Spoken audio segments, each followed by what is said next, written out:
call this hearing to order. To our witnesses this morning, Assistant Administrator Casillo, to Mike Bowman, to Amy Liu, Shane Whitehair, and Dr. James Lamont. Is that correct, Lamont? Is that the way you pronounce it? Is he joining us virtually? All right. The name spelled L-E-I-M-A-N, pronounced Lamont. I don't know how you get Lamont out of all that, but when you testify, that'll be my first question. But I want to thank, we want to thank all of you for joining us today to share your thoughts on an agency that is near and dear to the hearts of many of us, certainly to me, the Economic Development Administration. We're looking forward to hearing from each of our distinguished witnesses, and I'm also looking forward to hearing the perspectives of our EPW committee colleagues on the agency's programs, which have never been more important. Before I get to introductions, though, I want to share a couple of brief thoughts with everyone about the Economic Development Administration, which we generally refer to as EDA. The EDA is an essential agency at the Department of Commerce whose important work touches communities throughout our nation. It provides communities across America with some of the important tools they need to enable local and regional economies to grow and to prosper. I've occasionally heard EDA described as something of a tugboat agency, small in size, but one whose assistance has an outsized impact on the region and the people that it serves. Sometimes I describe Delaware as like a prize fighter, a boxer that punches above its weight. And when I think of EDA, I think of an agency that punches above its weight as well. Like many of our Senate colleagues, I know firsthand the important work that EDA does in the first state. And I'm sure that the members of this committee have witnessed EDA's invaluable work in their states as well. In the first state, that work includes everything from incubators in Wilmington, in northern Delaware, all the way to the southern end of our state, to the Center for Automotive Excellence at Delaware Technical Community College's campus in Georgetown, Delaware, and a number of places in between. EDA's positive impact on the lives of families in the first state is clearly visible, and I'm happy to say it's growing. As we review the agency's programs today, it is well worth noting that EDA is long overdue for reauthorization. Congress has not reauthorized these programs since 2004. Last time I checked, this is 2021. That was about 17 years ago since we last reauthorized the Economic Development Administration. Just think how much our world has changed. The world map has changed. The cell phones that we're all carrying around here today have changed. The vehicles that we'll drive to today. A changing world demands an EDA that adapts to that changing world. Over the past 17 years, we've witnessed amazing changes in technology, major shifts in our nation's workforce, and daunting environmental and climate change impacts in our communities, not to mention a pandemic that has shaken our economy and our perspectives on business to the core. My hope is that today's hearing will provide us with a better idea of what is working at EDA and what is not, along with what needs to be updated and what we can do to help facilitate those improvements. Abraham Lincoln once said that the role of government is, and I'll quote him, is to do for a community of people whatever they need to have done, but cannot do at all, or cannot do well for themselves. I put it a little more simply, and I quote Lincoln. I say the words of Lincoln: the role of government is to do for the people what they cannot do for themselves. It's a lot crisper, and I think it's hard to improve on Lincoln's words, but I think I have. The role of government is to do for the people what they cannot do for themselves. As we work together to escape the grips of this pandemic on our economy, we need to support our local and regional economies in ways that recognize the world in which we live and work has changed in extraordinary ways. As a recovering governor, I've often said that governors don't create jobs, senators don't create jobs, presidents don't create jobs, and if truth be known, neither does the EDA. What we do when we're at our best is work together. What we do when we're at our best is to work together to help create a nurturing environment that promotes job growth and economic expansion. We do well to keep that admonition in mind today as we explore how to best achieve that goal and enable communities throughout America not just to survive, but to thrive. And with that, before I turn to our ranking member, Shelley Capito, for her opening remarks, let me just offer a word of thanks to our first witness who has joined us here today. In recent months, a number of us had the opportunity to get to know Assistant Secretary Alejandra Castillo better as she has met with us here on Capitol Hill. She has visited our states. She has returned our phone calls. She's responded to our emails. We even catch her on Zoom from time to time. She is a servant of the people in the best sense of the word. She focuses on getting things done and possesses a can-do attitude. In short, she and the men and women of the EDA are a pleasure to work with. It's been a blessing in our lives. They share the same commitment that all of us do on this dais, and that is to work hard each day for our constituents and to improve the lives of those we're privileged to represent. And together, through smart decisions, appropriate investments, and hard work, we have an opportunity to make a positive impact on the lives of many Americans throughout this country of ours. With that having been said, let me now turn to our ranking member, Shelley Capito, for her opening statements. Thank you, Mr. Chairman, and I'm looking forward to the rest of the hearing. I thank everybody who's coming, and Assistant Secretary Castillo, thank you for coming, and thank the stakeholders who are going to be addressing this on the second panel. The EDA, as our chairman has said, is an important partner to communities in West Virginia and across our nation that are trying to do the hard economic development opportunities for their citizens. As the lead agency for the federal economic development agenda, the EDA provides funding for critical infrastructure projects and other activities that support job creation and retention in disadvantaged urban and rural areas. In my capacity as the senator from West Virginia, I have worked to foster a renewed focus by EDA for our home state. And I think it's worked, because since 2015, West Virginia has received over $100 million in investments from EDA, supporting thousands of jobs. I appreciate so much the time that Assistant Secretary Castillo spent in West Virginia, in Huntington, and we've already talked about, hopefully, another visit in the near future.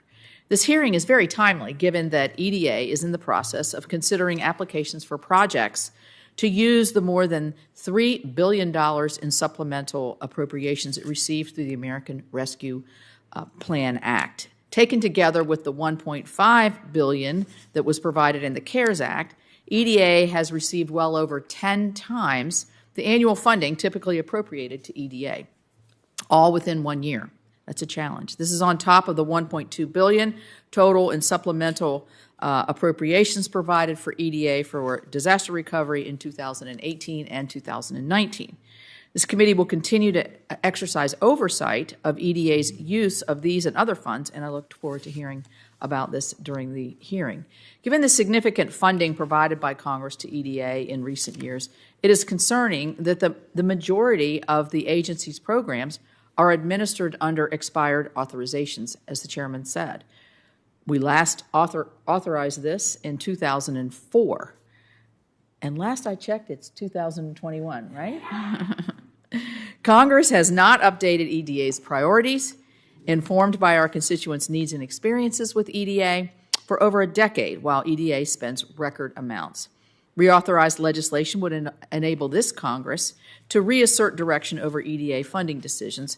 Sure, new legislation would help EDA modernize a lot of the ways that they go about doing their business. It would enhance not just oversight, but also ways to encourage coordination across federal economic development programs. Just last week, the committee welcomed Dr. Jennifer Clyburn-Reed, who has been nominated to serve as the first federal co-chair of the Southeast Crescent Rural Commission. We must ensure good stewardship of government fundings between EDA and the regional commissions, because I think this obviously maximizes the dollars. EDA reauthorization legislation would allow us to update the agency's processes for program implementation and project delivery. It would also support further cooperation between the EDA and the private sector. So the U.S. economy has changed a lot over the past 10 years. We ought to make sure that EDA's authorizing authorities statutes reflect this reality. However, I must stress that reauthorization legislation will not be an opportunity to change EDA's traditional missions in favor of other missions. That is best left to other agencies. Neither would this be an opportunity to carry out a federal industrial policy in Washington that would pick winners and losers. So we must maintain EDA's focus on those areas that truly need assistance and continue with a industry-agnostic approach that emphasizes locally driven economic development decisions. As the committee considers reauthorization legislation, I look forward to hearing from Assistant Secretary Castilla and our stakeholders about implementation of EDA programs in general and what policy and programmatic improvements the committee should consider. In closing, let me again say I appreciate all of our witnesses. Thank you, Mr. Chairman. And so do I. So do I. And so do I. Well, how about you, Senator Ernst? Do you want? It's unanimous. I mean, it's bipartisan. It's good. Let me now turn to our first witness, I said Secretary Castillo. And if you could just give us an opening statement, then we'll ask some questions. Well, welcome. We're delighted that you're here. Thank you.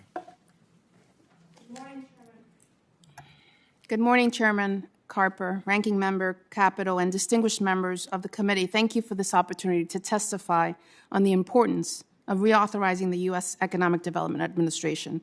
I think that we can all agree that since EDA was last authorized in 2004, 17 years ago, the economic conditions that our communities face have changed. New industries have emerged while other sectors have declined. Regions have encountered and responded to devastating natural disasters, as well as we have all suffered from the impacts of the pandemic.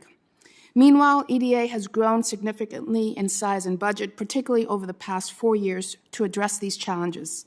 Hence, this moment represents a critical opportunity to reauthorize EDA. Simply put, to be as supportive as possible to the changing and growing needs of communities, EDA must evolve. I look forward to sharing ideas on how we can work together to meet these goals. But first, I think it's important to discuss the impact that EDA has delivered since we were established under the Public Works and Economic Development Act of 1965, PWEDA. EDA has a long history of achievements, and an effective reauthorization effort will ensure that we are able to continue to deliver jobs and enhance economic activities in struggling areas for decades to come. We are committed to building on our legacy of success. I am particularly proud to report that EDA's work over the past 10 months, leveraging Congress's investment, including the CARES Act and the American Rescue Plan Act, to recover and rebuild from the pandemic, has been notable. More generally, EDA grants act as a catalyst to validate projects and mobilize outside investments. This has already been underscored by an ongoing impact evaluation conducted by the Urban Institute. Moreover, in a study of infrastructure investment, SRI International found that for every dollar EDA invested, 17.5 in private investment was generated. EDA continues to study our impact to ensure that these funds are used effectively, and we will continue to update Congress and the public about these findings.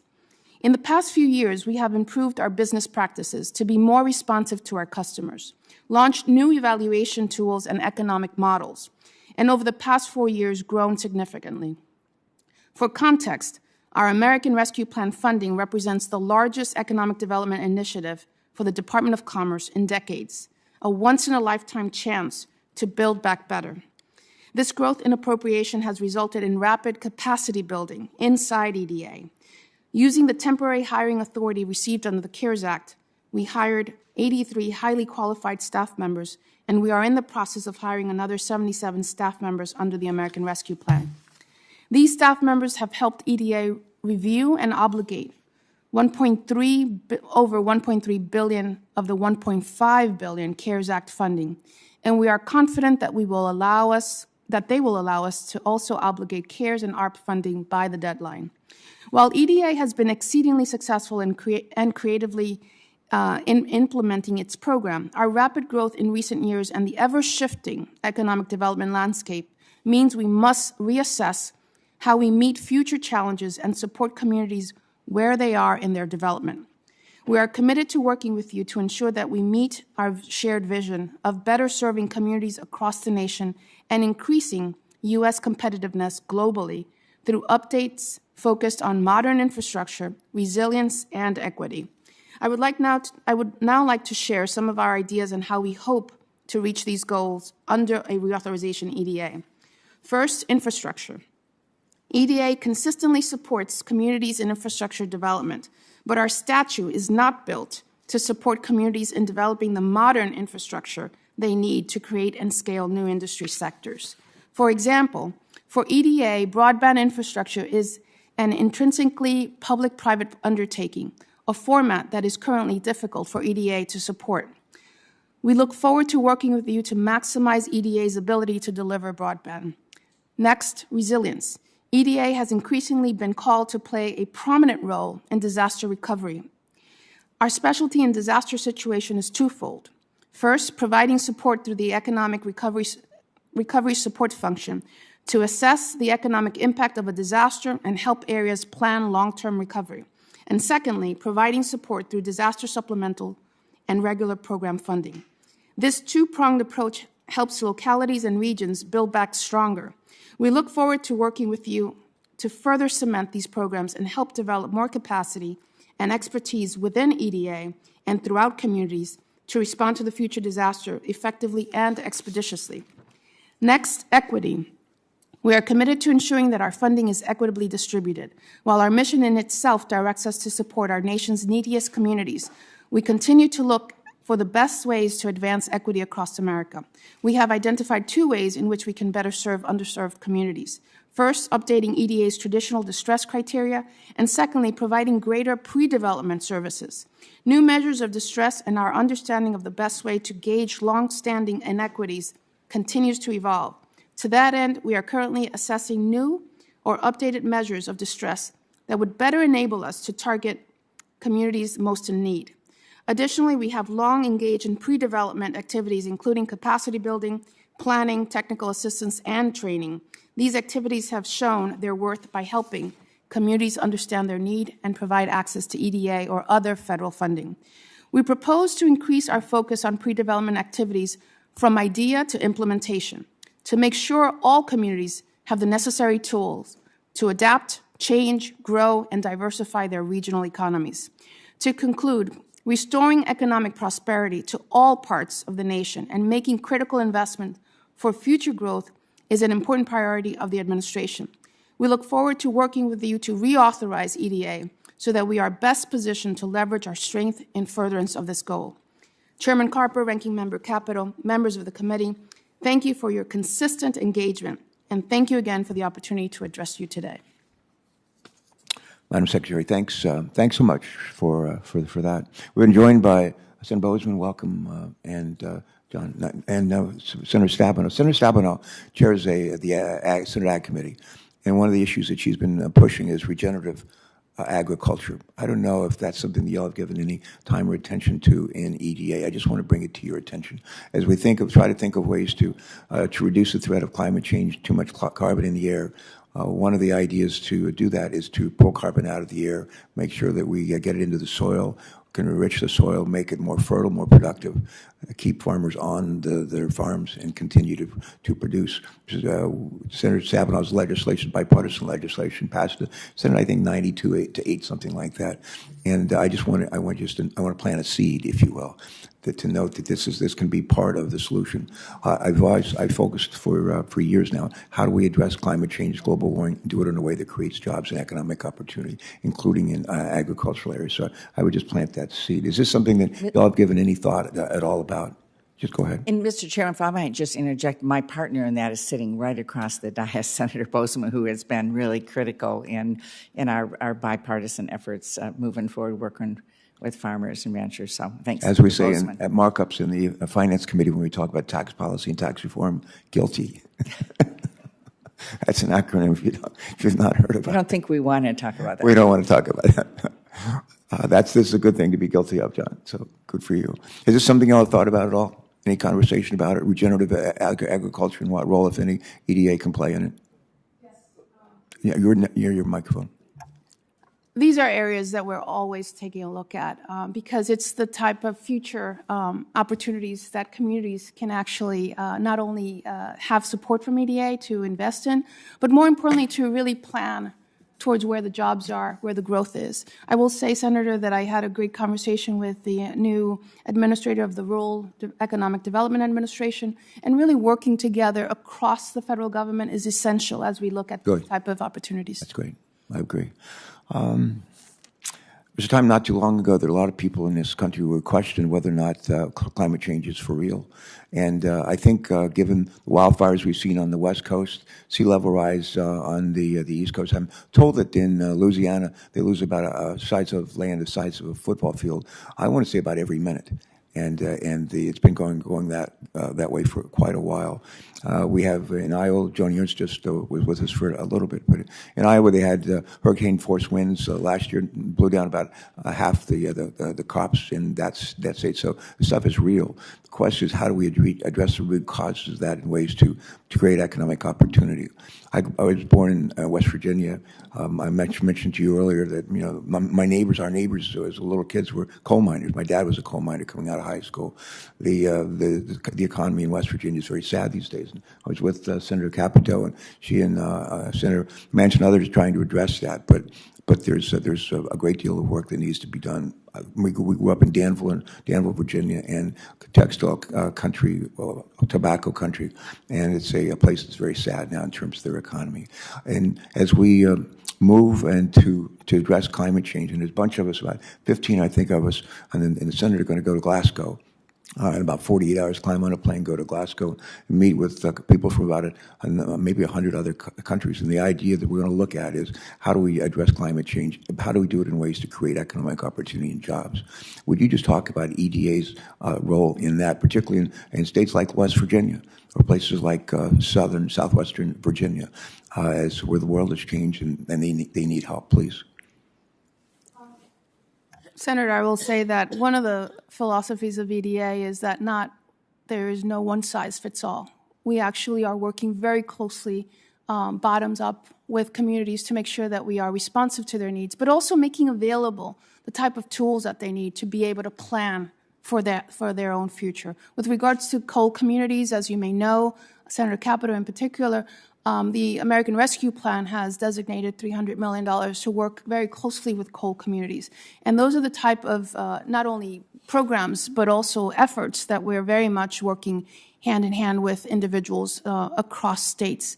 I've seen incredible models that could be replicated, but I'm also making sure that we have the pre-development dollars to make sure that we're working with communities during that first initial stages of the planning, gap analysis, assessing what's viable, not to mention also on the workforce development side of the house, which is important as we look at communities as they transition. But at the end of the day, it's really working across the line to make sure that we're working with communities, but we're also looking at diversifying economies and what type of economic opportunities can be brought about, different types of industries, private sector as well. All right, thank you. For years, the Economic Development Administration received an annual appropriation of about $300 million. That sounds like a lot of money, but when you're considering the country with over 300 million people, that doesn't go very far. And we provided, as you know, about 10 times that amount of money, not forever, but for at least a brief period of time. I don't want us to end up a couple of years from now, 3, 4, 5 years from now, saying, what did they do with all that money? What did they do with all that money? And we want to make sure that we're providing you through the authorization process the resources and the flexibility that you need to make sure that we maximize the use of that money. Give us a couple of thoughts, if you will, some early thinking. How can we just make sure that we are a force multiplier with respect to the investment of those funds? Thank you, Senator. And I also want to thank the Senate for the trust that you have placed in EDA. You mentioned punching above our weight, But most importantly, we're really working to make sure that we're connecting with communities. Under the American Rescue Plan, I will tell you there are 6 different type of grants that were designed under the $3 billion grant package. One of them, for example, the Build Back Better, which the first phase was, the deadline was October 19th. We received 529 applications. It was designed. And that was just from Delaware and West Virginia, right? Well, but I From West Virginia, I know that. yeah. I wanted to highlight that because it also is indicative of not only the market appetite for big ideas, new industries, but also how EDA can actually make large-scale transformational type of investments through the Build Back Better challenge. The next one that's coming up is the Good Jobs Challenge, which we're on the road making sure that communities know that this is available. And again, thinking big, making sure that these investments have a multiplier effect. Not only the dollars that we're providing at the federal level, but the encouragement of applicants to bring in other partners to make sure that these dollars have a greater impact. So there's a lot that not only have we designed under the American Rescue Plan, but also making sure that we have the transparency and accountability that I know Senator Capito mentioned in her statements regarding oversight. Thank you so much. Senator Capito. Thank you, Mr. Chairman. I'm going to yield to the former chair of the full committee to ask his questions before me. First of all, thank you very much, Senator Capito. I'm a very proud conservative, and at the same time, I have been the strongest supporter of the EDA. There's no stronger supporter in the United States Senate, and since 2012, we've invested over $100 million in nearly 150 projects in Oklahoma. I'm familiar with every one of those projects because that's one thing that's good about the EDA. You get the local people who really know what the needs are. And that's what we have been doing for a long period of time. This year, we've invested over $22 million in projects in Oklahoma that are for the Choctaw Nation and others. And yet, our rural communities still struggle developing applications or meetings. Now, I talked to you back in June, and I talked to you about the dilemma we have in some of our rural communities, and just getting through the application process is an example. Any thoughts that you have now that you have been involved in this on what kind of help you can be to the small communities? Yeah. Senator Inhofe, I have to take a moment to thank you because it was under your leadership that EDA was last reauthorized, and I hope that under Senator Carper's leadership we will get to that goal as well. We'll make sure it is. Appreciate it. Senator Inhofe, first of all, let me speak to, you mentioned the Choctaw Nation. EDA has a very special relationship in terms of making sure that we are engaging and collaborating with tribal communities. Under the American Rescue Plan, we've designated $100 million to tribal communities, as well as most recently we changed some regulations as to the type of partnerships that we can also engage with, and we've allowed for private sector entities that are wholly owned by tribes in furtherance of the tribes. So I'm giving you this example as a way of how we've expanded the way that we're working specifically with tribal nations. On the rural side, again, I'll say again that under the American Rescue Plan, we've designated $300 million to work with both coal communities as well as making sure that rural communities are engaged. 2/3 of EDA's grants are provided to rural communities. So we have a very strong benchmark as we work with rural communities. But again, one of the issues that we want to do much better on as we think about this reauthorization is looking at our definition of distress, making sure that we can look at distress not only through per capita income and unemployment, but looking at broader factors that also come into play when we're measuring distress. That in itself, Senator, will also be very helpful because the definition of distress, coupled with our grant rates, will make it much more accessible and available for communities that are struggling. Okay, and we appreciate that. You might remember that during our conversation several months ago, I brought up the activity of the type of aviation projects that we've had in my state of Oklahoma. We're quite an aviation state, and I have aviation in my background. And we've included report language into the appropriation bill encouraging EDA to consider economic development opportunities in aviation and aerospace-related industries. In Oklahoma, the EDA joined FAA to invest in a new runway in Bristow Airport. In fact, I flew a little aerobatic plane in to cut the ribbon to open that airport. We have an additional $2 million grant, EDA grant at the Will Rogers to complete hangar improvements. And so we've been very active in that. I guess I just want to comment to you. I know what your answer would be, that you would continue your strong consideration of aviation-related projects in your tenure. Very well captured. Thank you. We look forward to it. Thank you very much. And thank you very much, Senator Capito. I believe that we've been joined by Senator Cardin, who's going to be leading one of those CODELs to Glasgow, Scotland this Friday. Ben, are you on the line with us on WebEx? I am, Mr. Chairman, and thank you. I want to thank our witnesses for their testimony, and I am looking forward to being with you in Glasgow on the climate issue. EDA is critically important to my state, and I was listening to Senator Inhofe's concerns about our rural areas. In Maryland, we have extremely important partnerships with EDA in the western part of our state, the eastern part of our state, with the regional commissions that are critically important for our rural development.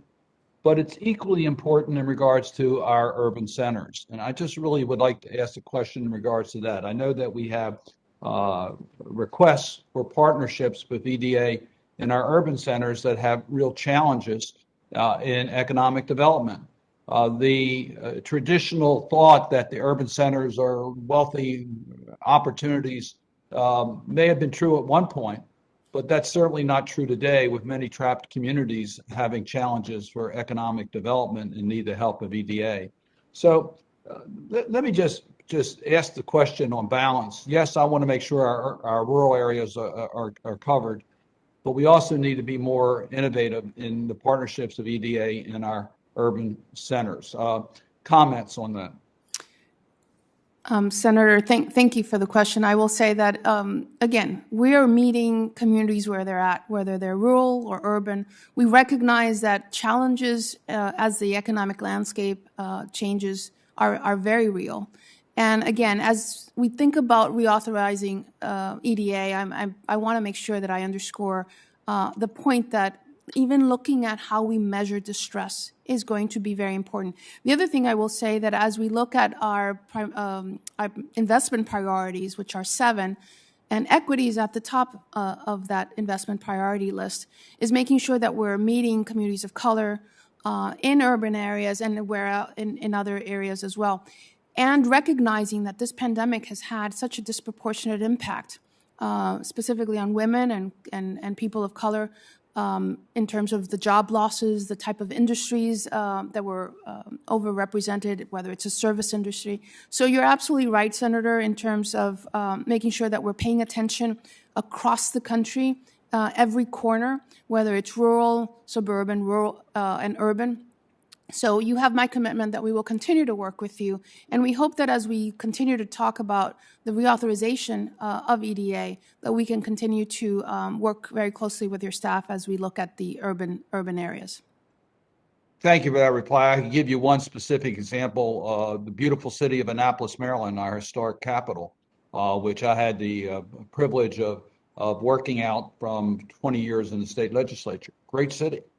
It has a very high proportion of subsidized housing and has challenges of economic growth for a large part of the population.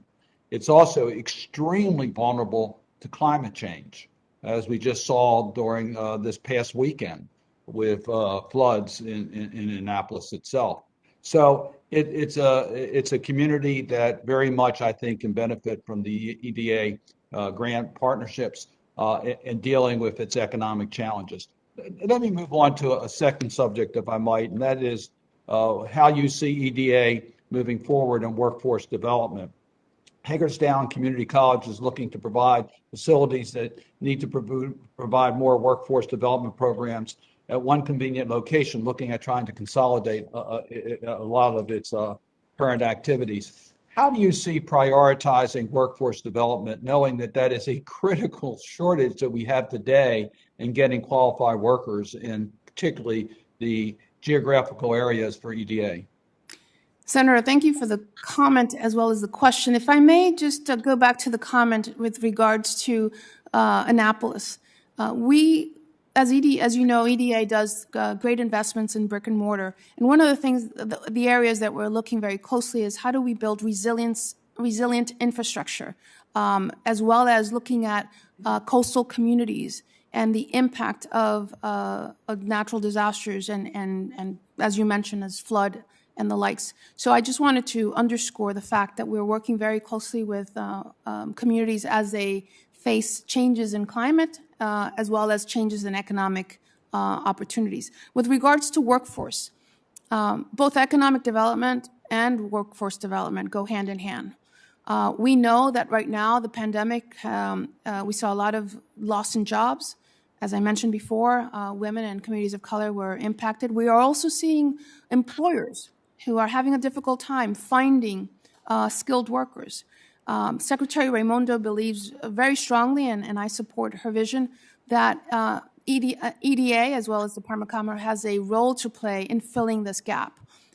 We have been traditional brick and mortar supporting workforce development, whether it's systems and the ecosystem, but we also understand that EDA, particularly through its STEM apprenticeship, has had an opportunity to build systems that can support workforce development, as well as the grant that I mentioned before, the Good Jobs grant, which is actually bringing together partners across the board to look at workforce development. We will continue to work with our partners at the Department of Labor, as well as the Department of Education, to look at workforce development in a much more robust way. So there's much more to come, and it's a very urgent need as we look at not only economic development writ large, but as we prepare for the jobs of the future. Oh, thank you. I appreciate that response. Thank you, Mr. Chairman. Thank you. I'm going to go to Senator Bozeman if he'd like to begin his questioning. Thank you very much, and thank you for being here, and we do appreciate all of your hard work. As you know, many rural areas in Arkansas, similar to rural areas across the United States, are losing businesses, employment opportunities, and population. Many of these areas have benefited significantly from programs that target rural economic development, such as investments from the EDA. EDA is such a valuable resource for so many people who need this help. Recently, the administration adjusted EDA's investment priorities to include technology-based economic development and environmentally sustainable development, while omitting past priorities such as critical infrastructure and opportunity zones. I worry that the shift in priorities will leave rural America unable to address its critical infrastructure needs. Why, I guess the question is, why the shift? Why were critical infrastructure and opportunity zones omitted from EDA's funding priorities? And will critical infrastructure and opportunity zones still remain a priority for EDA? Thank you, Senator. I will answer the question in the following way. I think that we continue to work with opportunity zones as a tax-based incentive, as well as looking at communities that are defined, similar definitions that are used for opportunity zones, which is distressed. And again, as I've said before, we're looking at not only expanding, but really revisiting how we measure distress, as well as looking towards partners. As you may know, we work very closely with economic development districts. We work with university centers. We're looking at ways under the reauthorization to expand public-private partnership that I know Senator Capito has mentioned in previous hearings. And so at the end of the day, we are not only continuing our work with opportunity zones, but we wanted to make sure that as we looked at our investment priorities, we were looking at a much broader lens, the lens of equity, the lens of recovery and resiliency, workforce development, manufacturing, as you mentioned, technology-based economic development, environmentally sustainable development, and export and foreign direct investment. Those are the 7 priorities that EDA has put in place in order to direct some of those, direct the resources. But rest assured that we continue to work with communities that are highly distressed, as well as bringing about as much partnership and resources to bear. Good. As Senator Inhofe said, the committee's been very supportive of the agency, and we do appreciate all the great work that's been done. It's been really helpful in Arkansas and distressed areas, and those experience substantial and persistent unemployment and poverty. With the decline of American manufacturing, agricultural jobs, rural states like Arkansas have seen good-paying jobs get shipped overseas, and the list goes on as to what's going on in rural America. So I guess the question is, how does EDA funding help rural states such as Arkansas bring good-paying jobs back to our citizens, and brag a little bit about what you're doing so we can continue to muster support for the great work that you are doing and go forward. Yes. So thank you for the opportunity to brag a little bit. But it's more than just an opportunity to brag. It's really to bring this conversation to how we are impacting communities. This reauthorization hearing is really not about a technical issue. It's about bringing communities to bear. And Senator, I've been delighted to announce several grants to Arkansas, looking at how we are working with individuals on the ground to be able to help them devise their own economic development strategies, working with the economic development districts, which are essential to the network that EDA has. And I know that one of the witnesses in the next panel will be talking about the role that EDDs play.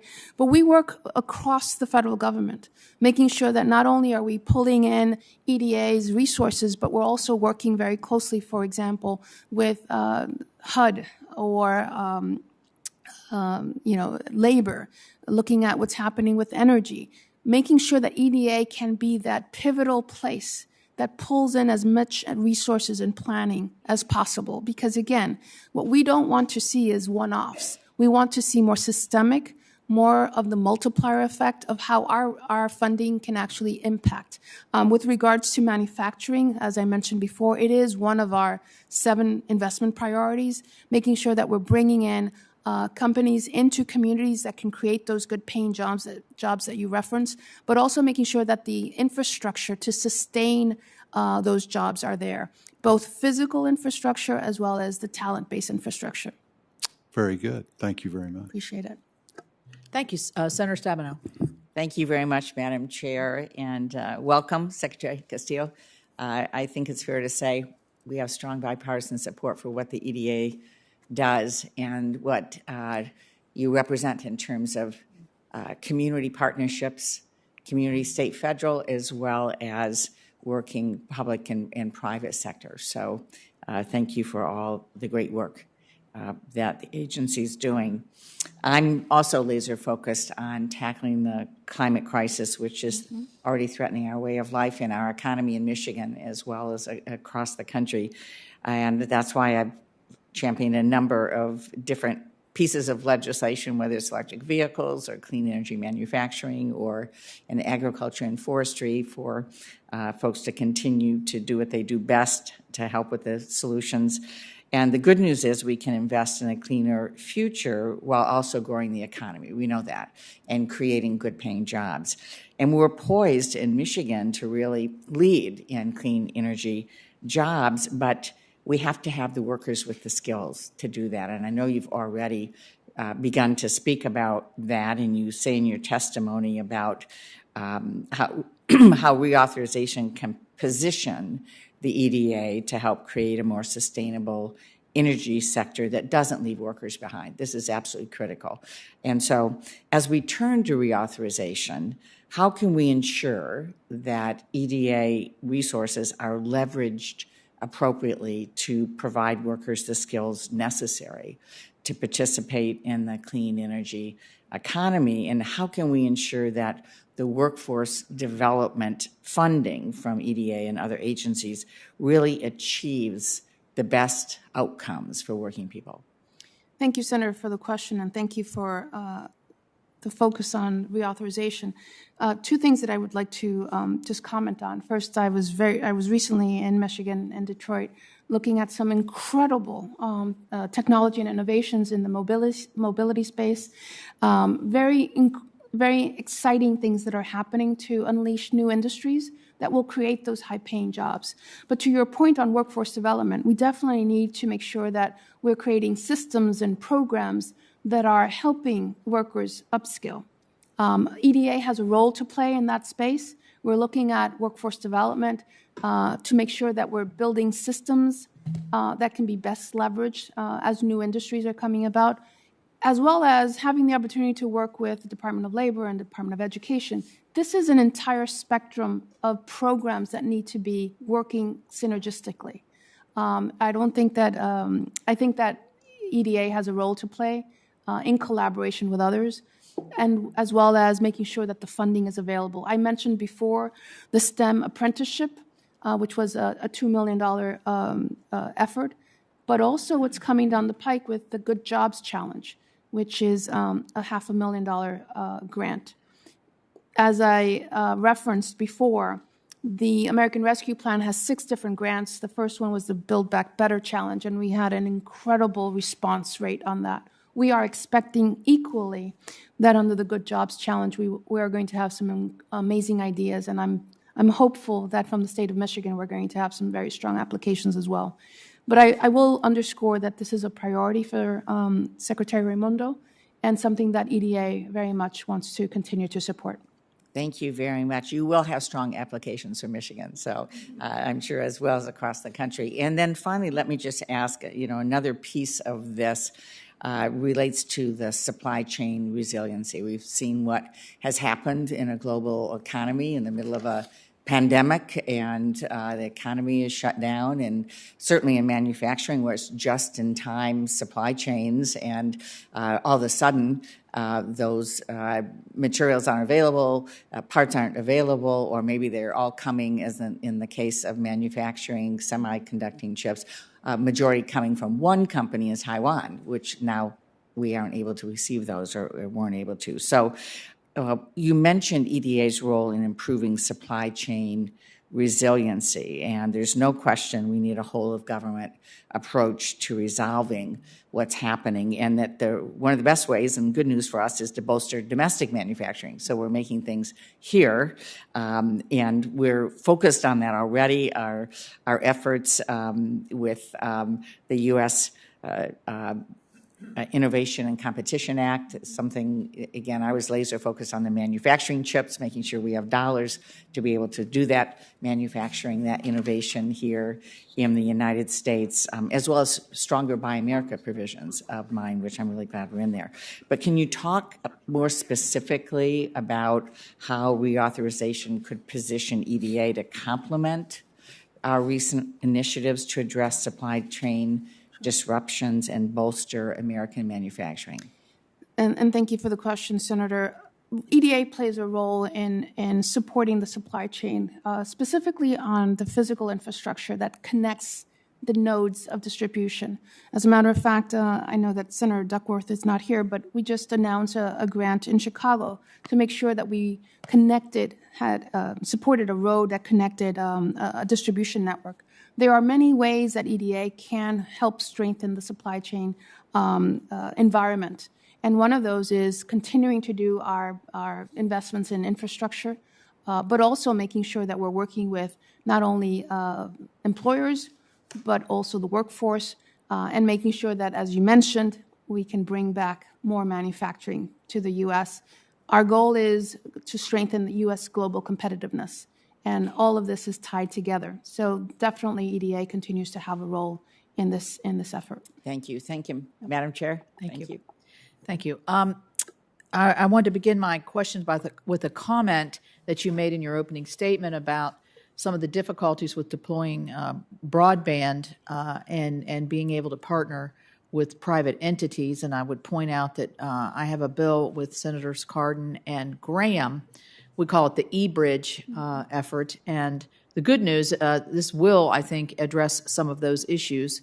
There's really no controversy on it, and it is on suspension in the House today. So we're hoping that that gets through the House of Representatives, and that provides you that flexibility. Because as you know, all of these things are great, but if we can't get the broadband into those more rural areas or those that are disadvantaged, they just become more and more disadvantaged. I want to ask about the $3 billion that was released through the American Rescue Plan. As you've said, was divided into 6 programs. One of is the Build Back Better.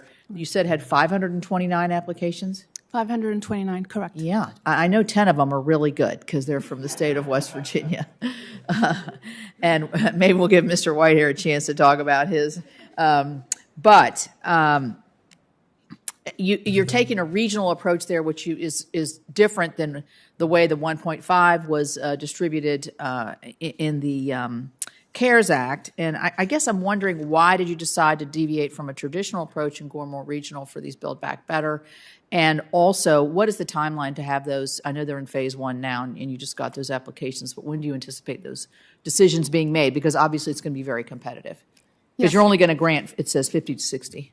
So let me just answer the first part of the question with regard to why did we deviate. Mm-hmm. This was as I mentioned in my opening statement, a historic infusion of resources for EDA. We wanted to make sure that we had investments that were truly transformational. And we also wanted to make sure that regions weren't competing against one another. And hence why we were making sure that there was partnership.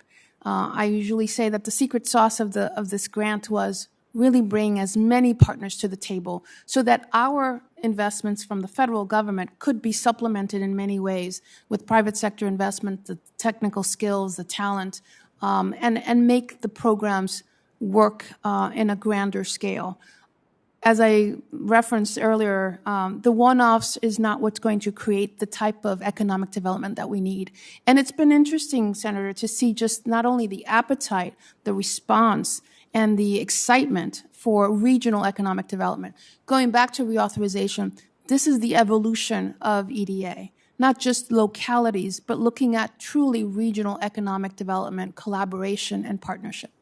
Well, I know that our regional EDAs have been doing this kind of thing for years, smaller. Maybe this is encourage more of them to get together. The last question I had was, after the phase 1 gets in, what is your timeline? We're expecting within the next few months to be able to get into the phase 2 approach. Okay. Right now, we're evaluating all of the 529 and making sure that we're making those decisions. You've mentioned in your testimony too that you would want to have in a reauthorization an update of distress priorities, new updated priorities. I guess, and then you mentioned, communities of color and equity and others, disadvantaged communities. I would imagine these would be enhancements to what were the traditional way that EDA would assess a distressed community, because distress is distress. I mean, could you kind of talk about that a little bit? Sure. Currently, our distress definition is per capita income, unemployment, but we know that communities have different factors that come into play. Whether it's rural communities being remote, looking at sometimes the age of the infrastructure of a community could also be an indicator. What we're looking for, and you mentioned it in your comments, Senator, is providing flexibility on how we determine that distress component. And as I mentioned before, distress is very tied to our grant rates, how we determine how much match is required in a community. So we want to make sure that we're accurately depicting what distress looks like community by community. Okay, good. Also, we've run into this a couple times. EDA maintains an interest in real property acquired, constructed, or improved with agency funds for the estimated useful life of the project. Well, things change, and different properties might want to get repurposed for different reasons that might be more useful to the community. Are you finding that this is a nationwide issue? Is this something that should be addressed in a reauthorization piece so that we can have the flexibility to work with EDA to make that repurposing easier and more seamless? We find areas where we have those situations, and we work closely with the grantee through our regional offices. This is an area that I very much would welcome working with your team to make sure that we either best understand and assess how to address it. As you well pointed out, conditions change. Yeah, Senator Cardin and I have looked at this issue, and we have a bill out, the Reinvigorating Lending for the Future Act, and I think this might help give you some of that flexibility, which I think would be very, very beneficial. You did reorder, and you've spoken about this more than, well, you know what? I'm going to stop here because I see my clock's running out and go to Senator Kelly. Thank you, Madam Chairwoman. Secretary Castillo, thanks again for joining us, and it's great to see you again. And so, you know, this is, you know, making sure that EDA is doing, you know, robust outreach to stakeholders as American Rescue Plan grants are rolled out is very important to the state of Arizona. So I appreciate your work on this and the work of your team. I wanted to start by discussing the Assistance to Coal Communities program. As you know, back in 2019, the Navajo Generating Station, one of the largest coal generating stations in the country, ceased operations, and it closed. The plant employed more than 1,000 Arizonans. Many of them were members of the Navajo Nation and the Hopi tribe, and the plant contributed more than $300 million a year into the regional economy. Yet when the plant closed, there were no industries in place to replace those jobs that were lost, and it caused a significant disruption in the regional economy and to folks' lives. And one of the lessons learned from the plant closure is the need to make early investments in regional economic development to help these communities that are going to have to go through a transition as, you know, shocking as this.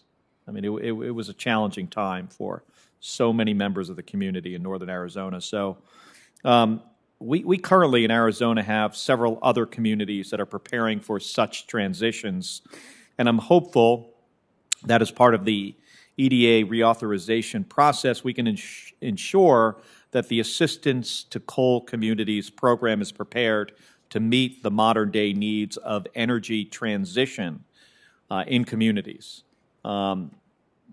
especially in the state of Arizona, but also across the country. Secretary Castillo, what lessons do you believe EDA has learned since the Assistance to Coal Communities program was created in 2014, and how have those lessons learned been integrated into this new coal communities commitment that is included as part of EDA's ARPA grant program? Thank you, Senator Kelly, and it's good to be speaking with you again in terms of not only the outreach, but essentially the impact of how we can best help coal communities. If I can parse out your question into two pieces, if I may. First of all, you mentioned Navajo and Hopi tribes.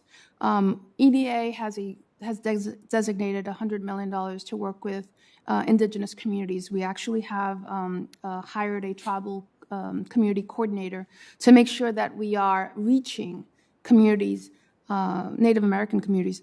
The next thing I would say is the pre-development work that EDA already does, but we're looking at reauthorization to help us do more pre-development work. This portion goes to your second question, which is what lessons have we learned? We have learned that we need to engage coal communities early. We need to work with them in terms of the pre-development planning stages, making sure that we provide them with the technical assistance, with the comprehensive economic development strategies that they need, but also making sure that we provide the resources to bring in new opportunities across the board. I've said before, we meet communities where they're at, whether it's at the initial stage of a coal plant closure or nuclear plant closure, or whether it's further along. We have the different types of tools to work with communities very closely. But a lot has been learned, a lot has been gleaned from experiences in the past that we're putting into place, especially as we look at the coal community Build Back Better challenge. Well, I'd like to make sure that the communities in Arizona that are going to experience these sort of transitions are connected with your office to help with this transition. So I'm going to make sure that my office follows up to make sure there's a connection there. And with that, since I only have 30 seconds, I yield back. If I may, Senator, before you leave, happy to also collaborate with you and visit with you the communities in Arizona. That'd be great. I look forward to that. Yep. Thank you. I think that we have exhausted our questions for the first panelist, Assistant Secretary. I want to express my gratitude, both from me but also from Senator Carper. He had to leave to go to a business meeting on another committee and apologizes, I'm sure, for not giving you the official farewell, so I'll give it to you in my stead. And thank you so much for everything you're doing and will continue to do. We appreciate it. Thank you, And I'll Senator. call the second panel up.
I'm going to assume that our first witness, Ms. Liu, is virtual? Yes. Okay. Well, welcome to all of you. If you heard those buzzers and lights, that means that pretty soon, if not now, we are going to be getting called for a vote. So you'll see a little musical chairs up here, but we will move forward and try to move the session along so we can get good questions in. I want to welcome the second panelist. We have Amy Liu, who is joining us virtually, and she is the Vice President and Director of the Brookings Metropolitan Policy Program, which she co-founded in 1996. She has an excellent resume and has worked, I think, a lot with EDA and EDA programs, so welcome to her. Our second witness is Mr. Mike Bowman from the great state of Delaware, and I'm sure the chairman is sorry he's not here to introduce you, but he is the Assistant Director of the Office of Economic Innovation and Partnerships, University of Delaware. He has also been, I thought, found interesting in his bio, Chairman and CEO of the Delaware Technology Park, a collaboration between the state of Delaware, the University of Delaware, and private industry to launch and support technology companies. We're trying to do that in West Virginia, so be interested to hear what you have to say. Next, we have Mr. James Layman. Am I saying that right? Okay, good. So, Mr. Kramer, do you want to introduce? Sure, be happy to. Commissioner Layman, thank you, first of all, for your service to the people of North Dakota, and thanks for accepting the invitation to participate in today's hearing. Dr. Layman was appointed the commissioner of the North Dakota Department of Commerce in March of this year by Governor Doug Burgum. And prior to that, he's served in the agency as the Director of Economic Development and Finance, a position I once held, and I didn't have nearly the credentials or the success in attracting capital as Dr. Layman has had in his career there, so really grateful. And throughout his time, Dr. Layman's demonstrated an incredible ability to attract interest and capital to North Dakota and to develop our abundant natural resources, particularly natural gas resources. And we're grateful that you're here and look forward to hearing your testimony. And last but certainly not least in my mind, I'm here to welcome my friend and fellow West Virginian Shane Whitehair. who I've known for a very long time, we've worked together for years. He was working under the tutelage of one of our favorite people, Rosemary, who we lost, and Shane has picked it up from her and done a great job. But when I was the 2nd District Congresswoman, we worked a lot together. Shane has been the Executive Director of the Region 7 Planning and Development Council for more than 2 decades, overseeing critical economic and community development projects across 7 counties in West Virginia, sort of in the midsection of our state. Similar to other regional councils in our state, Shane and his team are an invaluable asset to us as elected officials and the communities that they serve. I appreciate his service as president of West Virginia Association of Regional Councils, as well as he serves on several boards. He's a graduate of Marshall University. Shane and his wife Amy are the proud parents of 2 children. I think one of them was probably not born when I first met you. One is now a college student and the other is a junior in high school. But I want to thank him for agreeing to lend his expertise to us today and for being a testament to the talent that we have in our great state of West Virginia. We'll start with Ms. Liu. Am I pronouncing your name correctly? It is correct. Good. Great. Well, Ranking Member Capito, Chairman Carper, and members of the committee, I do want to thank you for this opportunity to offer testimony as you begin to explore the reauthorization of the U.S. Economic Development Administration. I lead a program at Brookings that is dedicated to helping local leaders create communities that are prosperous, just, and resilient, no matter their starting point. This includes cities and metropolitan areas and their interdependence with rural communities. In 2016, I authored a report called Remaking Economic Development. This report came from my experience working alongside coalitions of dozens of leaders in dozens of metropolitan areas around the country, such as Greater Phoenix, San Diego, Chicago, Northeast Ohio. We also worked with governors to revitalize urban and rural regions. And the goal was helping these regions and these leaders grow good jobs, diversify and strengthen their industries, and ensure that workers were better off amid a disruptive, rapidly changing global environment. Now, in that paper, I argued that traditional economic development, sales, marketing, recruitment, wasteful incentives failed to respond to what is needed to compete and prosper in the modern economy. Instead, the field of economic development and regional economic development had to embrace a broader vision backed by years of academic evidence. And that is that the purpose of economic development is to put a region on a path to higher growth by improving the productivity of existing firms and existing workers in ways that lead to better incomes and living standards for everyone, closing disparities by race and place. That means good economic development is inherently inclusive because it maximizes the participation of more people, more businesses, and their neighborhoods in economic growth, creating enduring prosperity. And this vision is even more urgent in the post-COVID economy. So based on my experience, I'm here to offer 3 broad observations as you begin to shape the future of EDA and federal economic development policy. First is that local leaders are really trying to deliver on this kind of meaningful economic development, but they face many obstacles. It's just simply hard to get off the addiction of business attraction and incentives, even though most job growth comes from startups and the expansion of existing businesses, and even though most incentives cost more to the taxpayer than their benefit.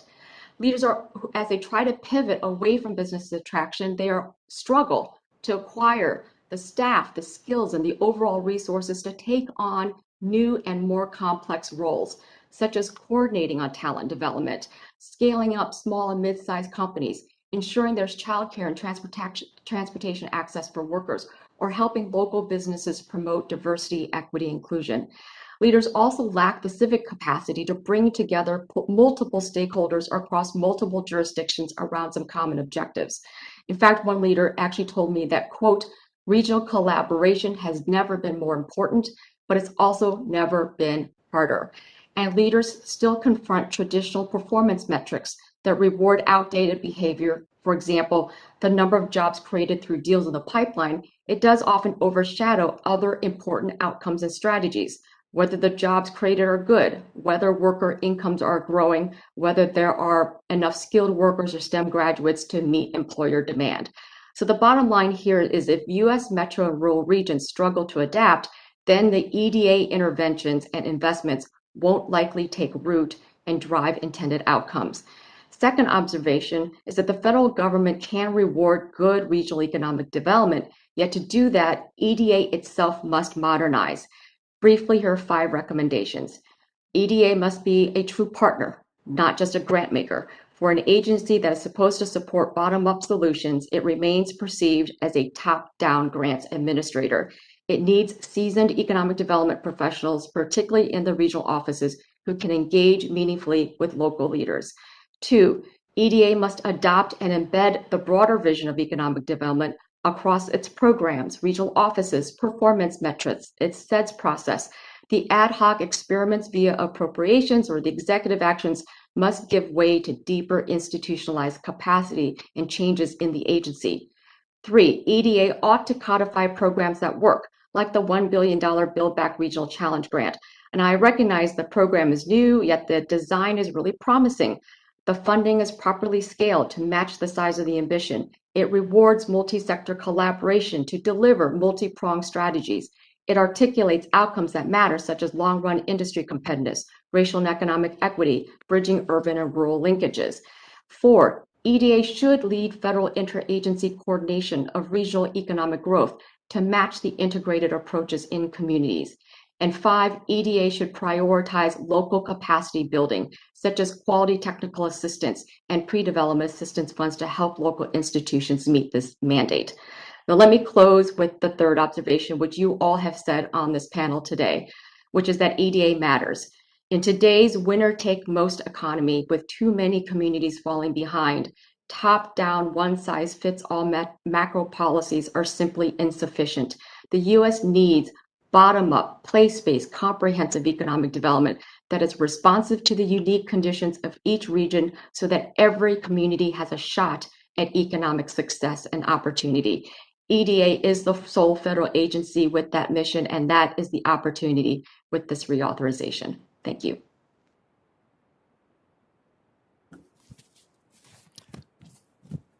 Thank you, Ms. Liu. We have a markup going on in it's a vote in a business meeting of the Homeland Security Government Affairs Committee, where I'm a senior Democrat. We're trying to do this at the same time.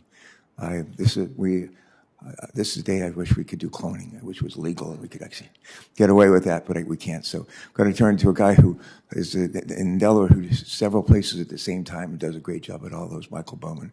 Michael, please, thanks so much for all you do in Delaware. Thanks for joining us today. When I think of Mr. Economic Development, some people used to say when I was governor, I was Mr. Economic Development. They said worse things about me. But the guy who's really Mr. Economic Development is Michael Bowman. Michael, please proceed. You're welcome and recognized. Well, good morning. Thank you very much, Senator Carper and Senator Capito, members of the committee. Thanks for allowing me to participate today.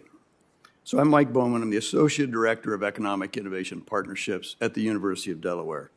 My responsibilities there include being President and CEO of the Delaware Technology Park, and that's where I have enjoyed 20 years engagement with EDA.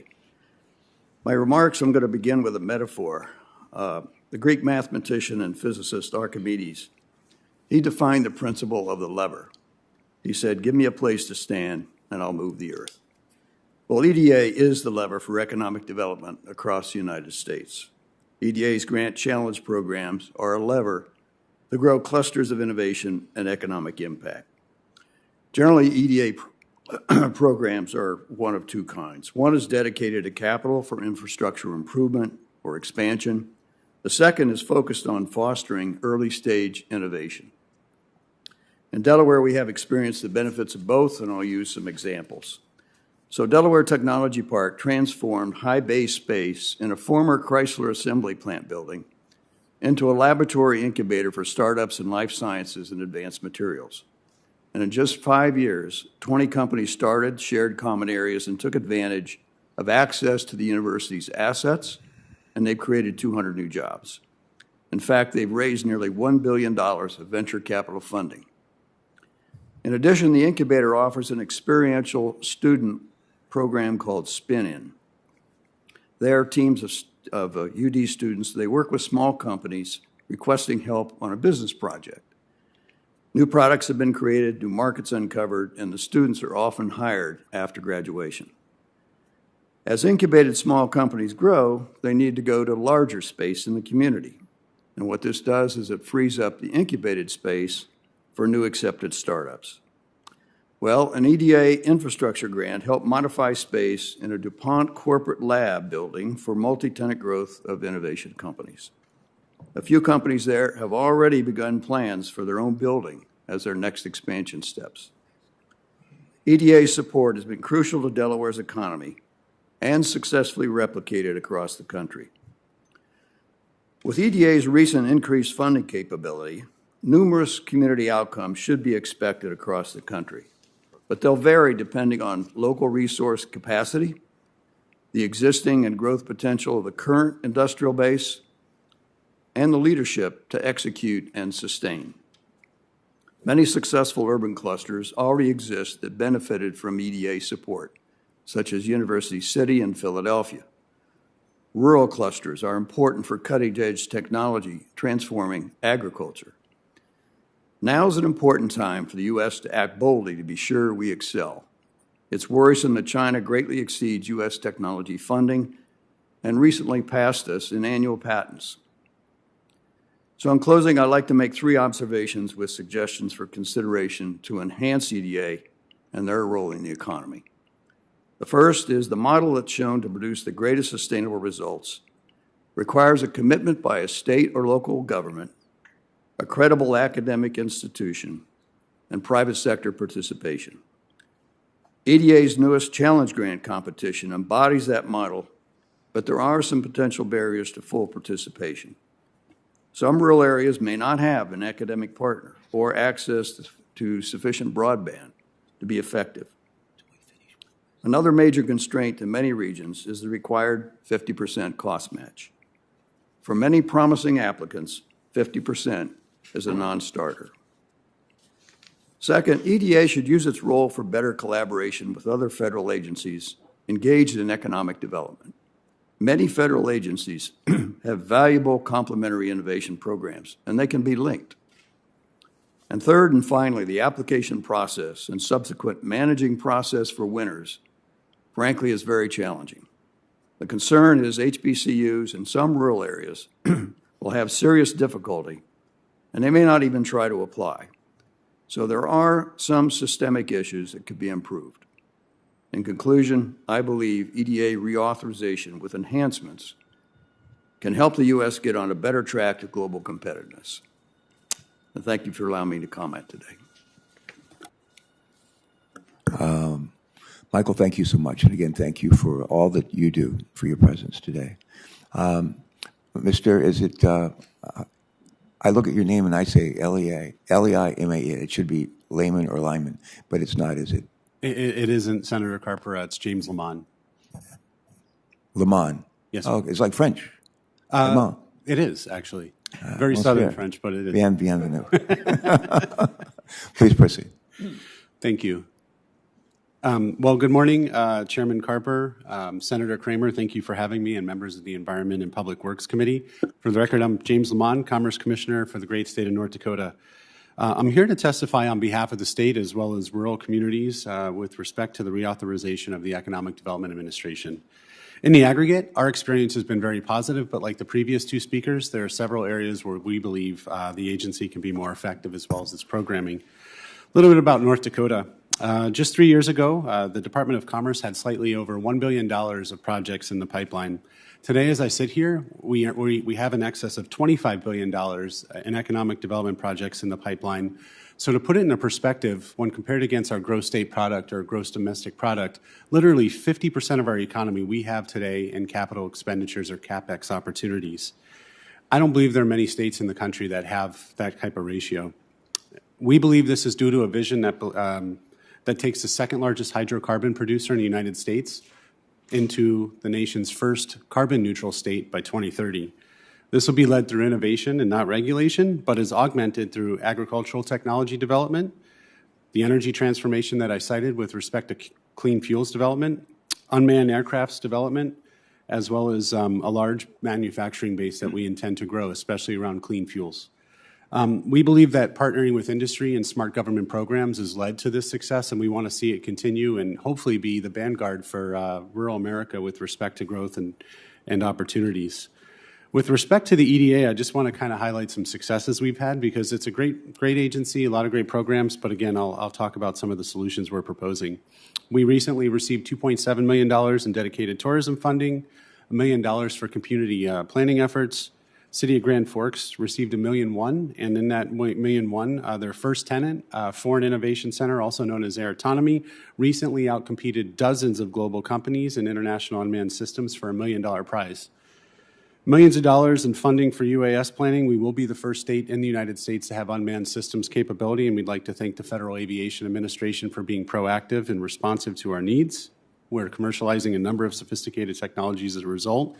And then the technical assistance funds, just like many of that were mentioned by my peer here from Delaware, they help commercialize activities relatively quickly as well. So thank you.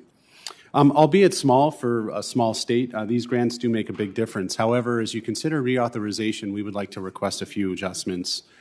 First and foremost, we find that a lot of the programs are sort of top-down, and as a result of that, it's very difficult for us as a state to acclimate and also utilize those programs to their full advantage. So in effect, programs that might work for the coast don't necessarily work in the middle part of the country. So by shifting rural development to focus on a sort of bottom-up strategy, because our communities do know, as evidenced by the $25 billion in projects I just talked about, we do know where we need to go using an asset-based approach for rural development. We'd also like to see the prioritization of community self-determination through meaningful local participation, leadership, and ownership of these programs. Albeit the EDA is among the more flexible institutions in the federal government, we find that, again, those restrictions constrain some of our communities to types of growth that aren't necessarily conducive for an energy or an ag-producing state. We'd also request that you invest in strengthening local ecosystems. We're finding that particularly important, especially as we transform into a cleaner energy economy. This could be done through public infrastructure and initiatives that aren't necessarily a one-size-fits-all. We request that more programming focus on workforce development. I know it's a national problem, a very systemic problem, but we find that it's particularly acute in rural areas because we don't have the same abilities to draw from talent pools that might exist in other parts of the country. And sometimes these programs actually aggravate the problem. So we're asking that people take a hard look at, especially in the Intermountain West, how the dynamics work from an employment perspective before these programs are prescribed. And then lastly, a less stringent approach would help rural communities transform their economies. An example I can give are coal communities. We have the largest lignite reserves in the United States, and we look at a program like the recently $300 million that was set aside for coal communities. Well, the problem we have is we have the largest lignite reserves, but at the same time, we've been grouped into a category that limits us to $5 million. When you're looking to convert and transition to hydrogen projects or transform the use of coal for rare earth elements, which is national security as well as commercial applications, or if you look at it from the prism of developing other products like fertilizers, $5 million really doesn't get us far in the grand scheme of things when you have $300 million and we kind of have approximately 15% or so of the coal community footprint. So in effect, we'd like to thank you again for the previous appropriations as well as participating in these programs. This is the time for rural America to kind of come together and utilize these programs to their full advantage. And as a result, we're asking the federal government to join us on this journey and help us grow that $25 billion pot to something bigger. So thank you. Thank you, Mr. Lamont. Monsieur Lamont. Merci. De rien. All right. A man who has his last name is Whitehair. I thought maybe Native American. But this man has no white hair. He does have hair, but he's no white hair. We're glad you're with us. Thank you, and you're recognized. Just making that there's a lot going on right now. And we got the voting on the floor. The Finance Committee's just about to hold a markup off the floor that I need to get to. And we have a Homeland Security Committee's just getting right in the middle of a markup. So a lot going on here. And I apologize for being in and out. Senator Capito is doing the Lord's work, not my work, but the Lord's work to try to keep things flowing. I apologize. It seems like we're distracted. We're very much interested in what you have to say. And I just want you to know that. Please proceed. Thank you. Chairman Carper, Ranking Member Capito, and members of the committee, thank you for the opportunity to testify today. Today, I want to begin by speaking about the importance of EDA and how investments have impacted my region in rural West Virginia. In 2017, AHF Products, a manufacturing and distribution center best known for the brand Bruce Hardwood Flooring, was faced with the threat of disrupted operations and potential employee layoffs after losing access to their rented off-site warehouse facility. In response, Region 7 collaborated with the Randolph County Development Authority to secure funding through EDA's Economic Adjustment Assistance to Coal Communities program.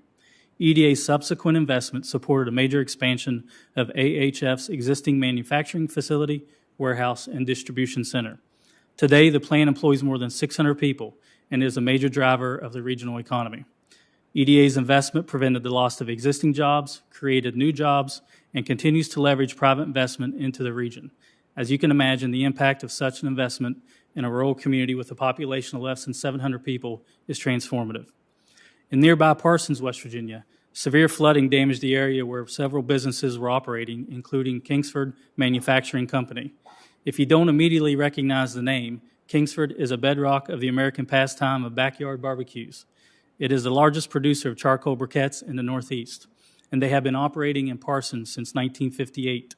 After the flood in 2018, EDA awarded a grant for a sewer project that enabled several businesses to relocate out of the flood-impacted areas to a new industrial park and to serve the Kingsford manufacturing facility. In doing so, this investment ensured that businesses and jobs stayed within the region, preventing relocation elsewhere. EDA's success stories extend far beyond my region. My organization is just one of nearly 400 EDA-designated Economic Development Districts, or EDDs, across the country. In reauthorizing EDA, I encourage the committee to continue to invest in EDDs, which have been core institutional EDA partners since the agency's inception. EDDs are essential at the local levels, especially because they help local entities navigate the application process for federal grants. It has been remarkable over the past year and a half to see EDA receive historic funding levels. However, I implore the committee to first take steps to prevent EDA's original mission and structure from being undermined as new priorities and stakeholders emerge. I also encourage the committee to authorize investments in EDA operational capacity to ensure that they remain sufficiently funded and staffed in future years. Currently, lacking funding for administrative and staff capacity is a challenge that many EDDs face. Second, I encourage the committee to increase annual authorized funding level for EDA participation planning grants. Planning grants help ensure that federal investments are more strategic and more fiscally responsible than they might otherwise have been without thoughtful, intentional planning effort at the outset. In tandem, I also encourage the committee to restructure cost share by raising EDA's federal share to 90% and reducing local match to 10% for all EDA partnership planning grants. This would prevent a scenario where federal funding increase results in unintended consequence of burdening EDDs with having to come up with increased local match dollars. EDA's current local match requirements already pose a significant barrier for many EDDs in West Virginia. Third, in reauthorizing EDA, I encourage Congress to create a rural communities competition. In keeping with EDA's commitment to equity, it is crucial to ensure that equity for rural communities is a key consideration. I would encourage the committee to put forth a model that levels the playing field by creating a separate competition open only to rural applicants under a certain population threshold, separate from urban applicants. An example of this approach elsewhere in the federal arena is the Department of Transportation RAISE grant program, which requires half the program's funds go toward rural projects.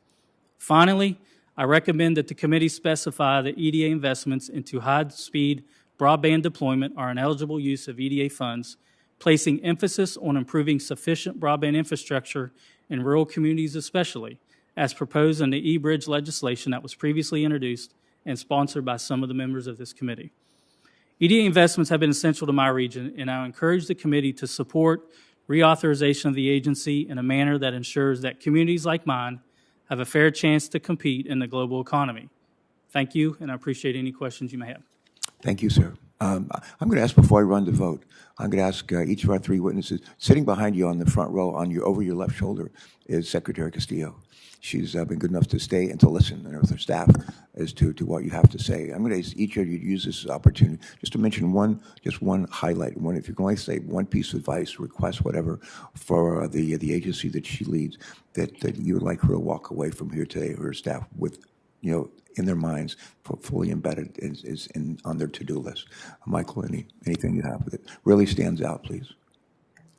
You may have something already said, but say it again. Yeah. Well, if I did an overall summary, it's not been authorized since 2004. You think how much technology has changed. We've all talked about that.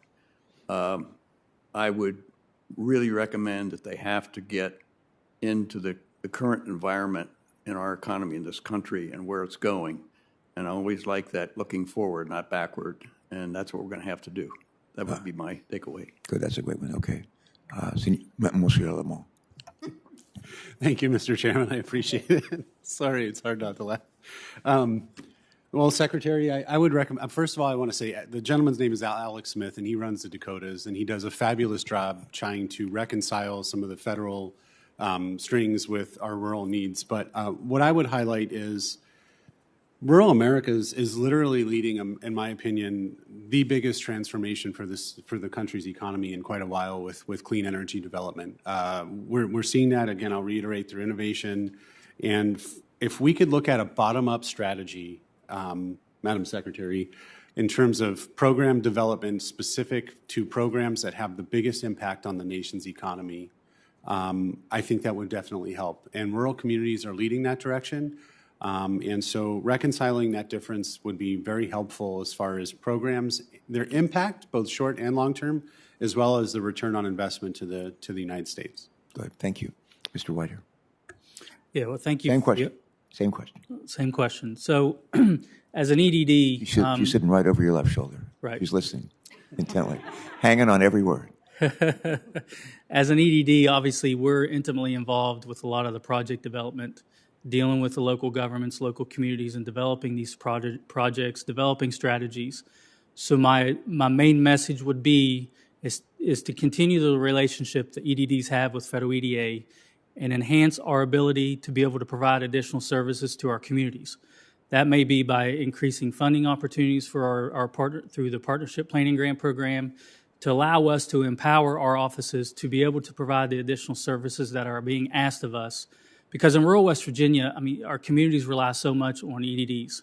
And without those resources, without the ability to develop those projects from idea to conception to final, implementation, none of this would even happen. Thank you, sir. Amy Lou, are you still joining us remotely? I am still here. Hi. Where are you today? I am actually at home today in the DC area. So I apologize that I couldn't be there in person, but it's wonderful to see the great turnout you have today. Yeah, this is the next best thing. There's a lot of interest in this, a lot of interest. Ms. Lou, a question, if I could, for you. One of our priorities, I think it's one that we all share here, and it's, I think, a priority of the administration, too, is to focus on equity, as you may have heard. You discussed in your testimony that recent population growth has been driven mainly by people of color in this country. What can be done to ensure that we achieve inclusive economic growth in these communities that are experiencing these population expansions? Go ahead. Great. Thank you for that question. And what I would say is there has been enormous interest by economic developer leaders around the country to be very intentional about how their investments and economic development initiatives really do benefit more people, particularly by race and ethnicity and even gender. And so here's what I would say. Corporations, too, their businesses, their employers have also been very focused, particularly in the past year, on how to embrace diversity, equity, and inclusion, not as a moral imperative, but as an economic imperative, because the next generation of workers in many of our workplaces are young people of color, and they are demanding to be in a setting where they can see themselves and their leadership in the work.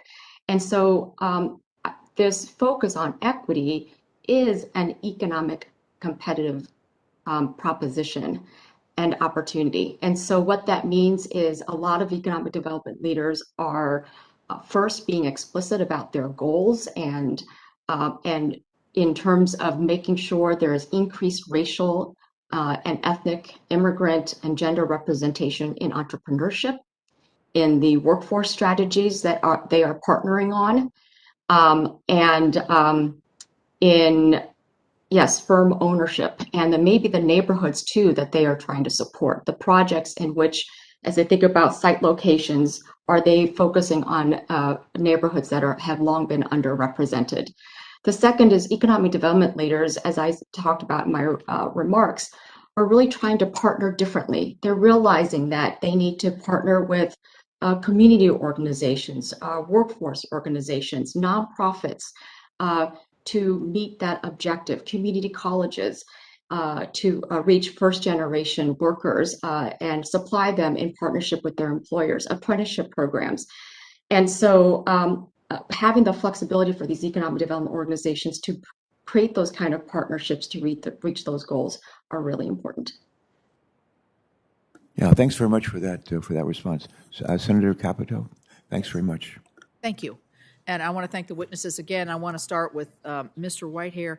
I know in working with projects throughout the state of West Virginia with the regional development, economic development councils has been really, really good.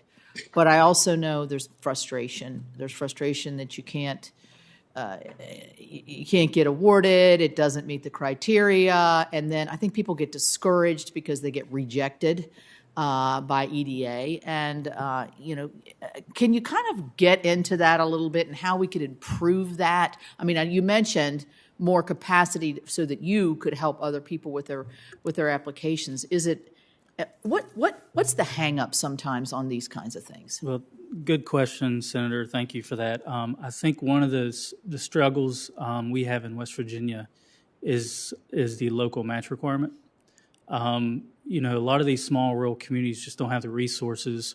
And for that matter, there may be a state funding program that we can't necessarily match or find that it goes with the initiative that we're trying to get awarded. So one of the major issues that we have is trying to come up with the required match commitment that's part of EDA's statute. Now, if there's a way to possibly, and I know, the assistance to coal communities, there's an 80-20. They kind of, were flexible with lowering the match requirement. But I think those guidelines that are used today are kind of maybe a little bit outdated, maybe need to be looked at again to see if there's a way to lower the local commitment that's required for these projects, because these projects, not only are they becoming more difficult, but they're getting more expensive. Right. So those local match dollars increase as those costs go up. So it's definitely a prohibitive factor in pursuing or trying to get EDA funds.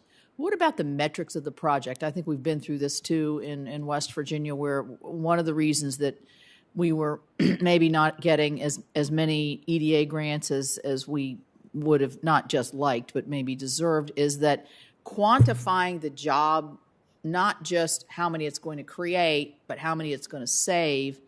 And, when you're in a rural area, your numbers just quite naturally are not going to be as high and as impactful, even though, as you explained with the situation in Elkins with that distribution center that I was happy to go to the ribbon cutting for, and the one in Barber County as well. Has EDA shown some flexibility there? Do we need to give them more flexibility in the statute? Do you have any opinion on that? Yes. And is that a real problem? Yeah, that is a good question, and a problem that we kind of experience in my region. We, sometimes these projects that we're trying to get funded, sometimes not necessarily don't require or trying to recruit this 200, 300, 400 job business to come to the area. It's mostly, more often than not, we're trying to retain what we have. Right. So, we have to get a little creative sometimes in getting some documentation to justify the need, and that requires getting all these retention numbers to kind of, I guess, show that the investment is there for EDA to consider. sometimes there only may be a dozen or two jobs that are going to be created, but it's more of an impact for our communities to retain what we have. So we kind of try to be creative in selling our project in that way.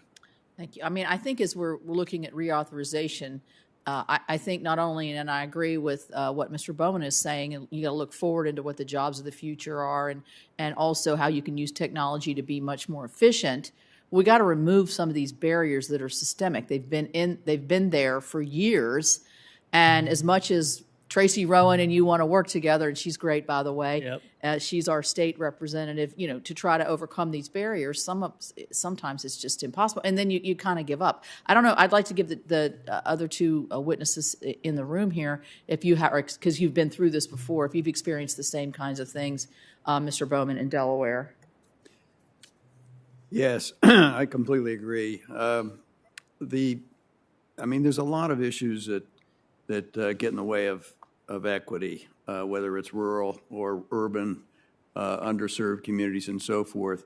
And to your point about jobs saved or jobs created, for example, another job I have is State Director of the Small Business Development Center, and the SBA has metrics there, and the SBA metrics do include both. That is, new jobs created and jobs saved. That may be transformational in technology, what has to happen there to do that.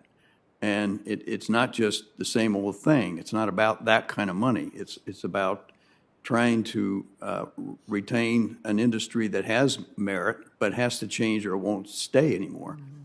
I mean, we went through that with automotive industries. We lost 2 complete automotive assembly plants. That was a core to Delaware. That was 15,000 jobs. And they flat went down. What do you do with that? Mm-hmm. Well, one, we turned into a massive research park now with multi-tenants, and some are industrial, some are clean energy, some are academic units. The second one, believe it or not, Amazon came along and made the biggest warehouse distribution center you can imagine. I mean, 4 million square feet, several layers high. Now, where did that come from? Well, you work it and you work it and you work it. And so a lot of those people came back to work with the help of community college education, retraining, certification.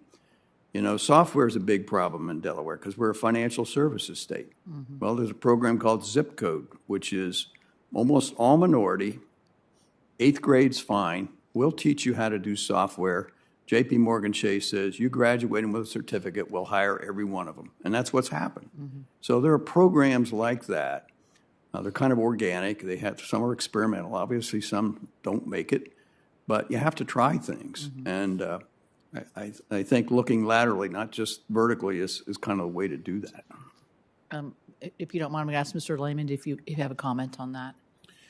Thank you, Senator Capito. Mm-hmm. Two comments briefly. First, North Dakota is very unique in that it has the highest labor participation rate in the country, but it also has the highest productivity per labor unit. And so we don't have much flexibility in terms of finding new workforce. So we kind of have the opposite issue as many places in terms of we need the workforce because we have too many open jobs. Like, for example, an Amazon facility recently opened, and it has by far the lowest labor participation for any Amazon facility in the United States that is opened. So going back to the equity issue, even though North Dakota is a very small populated state, we do have some urban areas that have creative ideas. There are businesses, I was speaking with Senator Kramer, that want to convert old facilities into housing and create the transportation network as well as English language training and a number of daycare, because that's obviously an issue. But again, the match constraints for private industry, they can only handle so many millions of dollars when they're medium-sized manufacturing firms, which would promote a pipeline of workforce, which would then create, from an equity and inclusion perspective, economic opportunity that's long-standing and long-term for communities that decide to make North Dakota home, or for groups that decide to make North Dakota home. On the flip side of that, going back to the coal example, being capped at $5 million when we have the opportunity today to literally take our coal, utilize it for fertilizer creation in a clean way, store the carbon, but also create energy that the rest of the world wants in terms of hydrogen and other clean mechanisms. The area where the EDA can help out the most in that area would be in DevEx or development expenditures, meaning we can find private capital, we can find projects, but nobody wants to pay for the development, the engineering, permitting, et cetera. This is the problem every economic developer has in the country. Front side. And so if the EDA could step up in that area or from a programmatic perspective, that would really help communities rapidly transition into the next generation in terms of utilizing their natural resources for the benefit of the United States. Okay, thank you. Mr. Kelly? Thank you, Madam Chairwoman.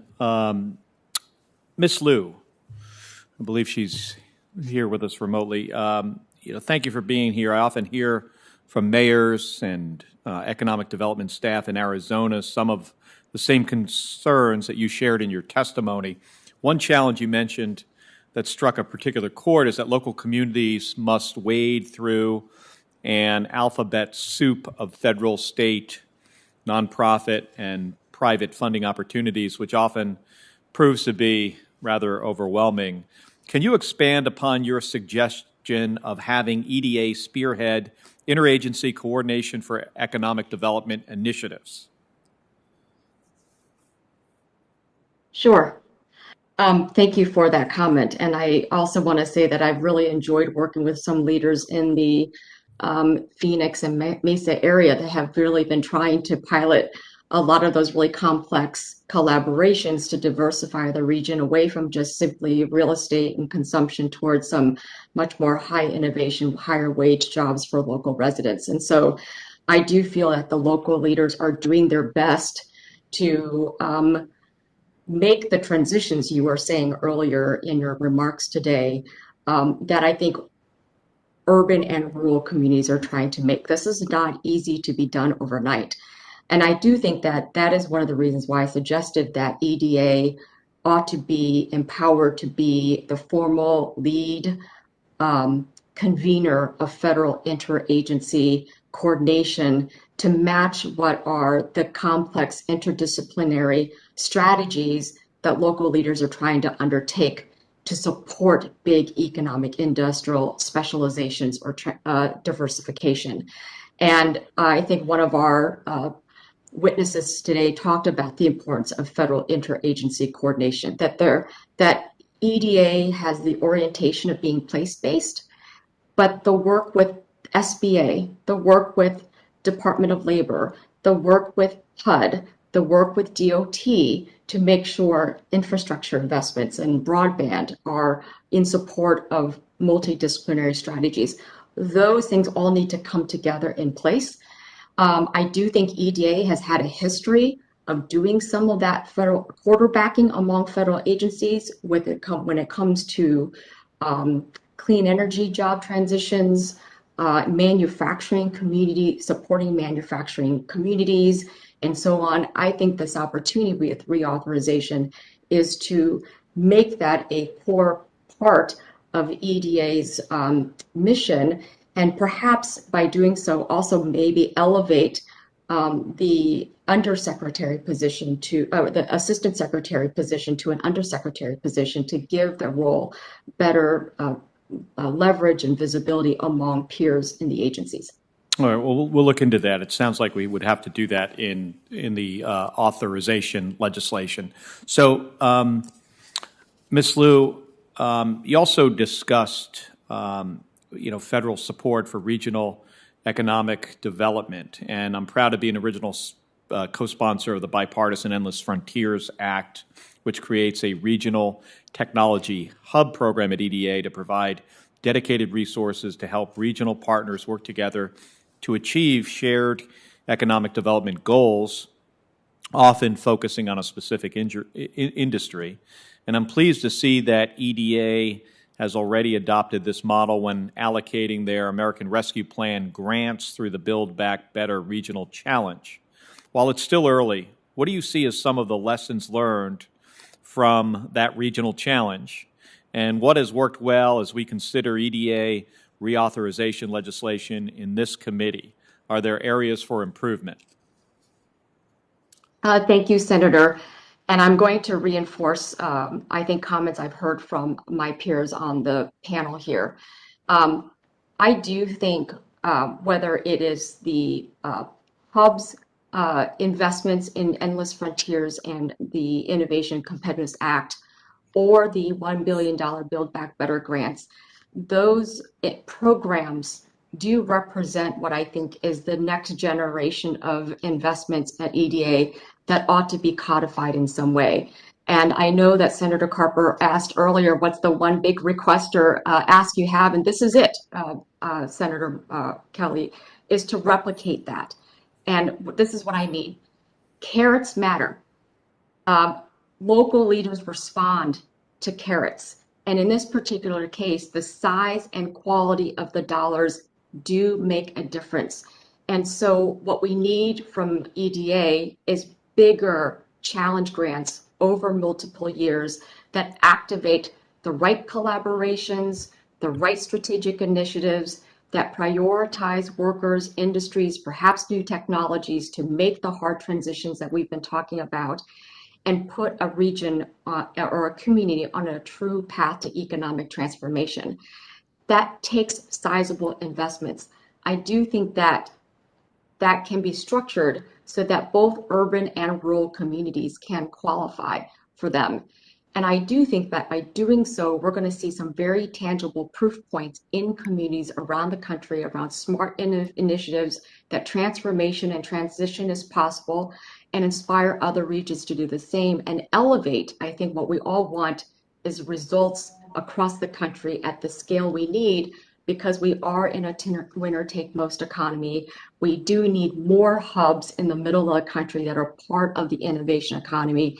And I think that, again, EDA creating big, large grants that reward interdisciplinary work, that reward comprehensive interdisciplinary strategies and different kinds of outcomes will get to those larger, I think, impacts that we all aspire.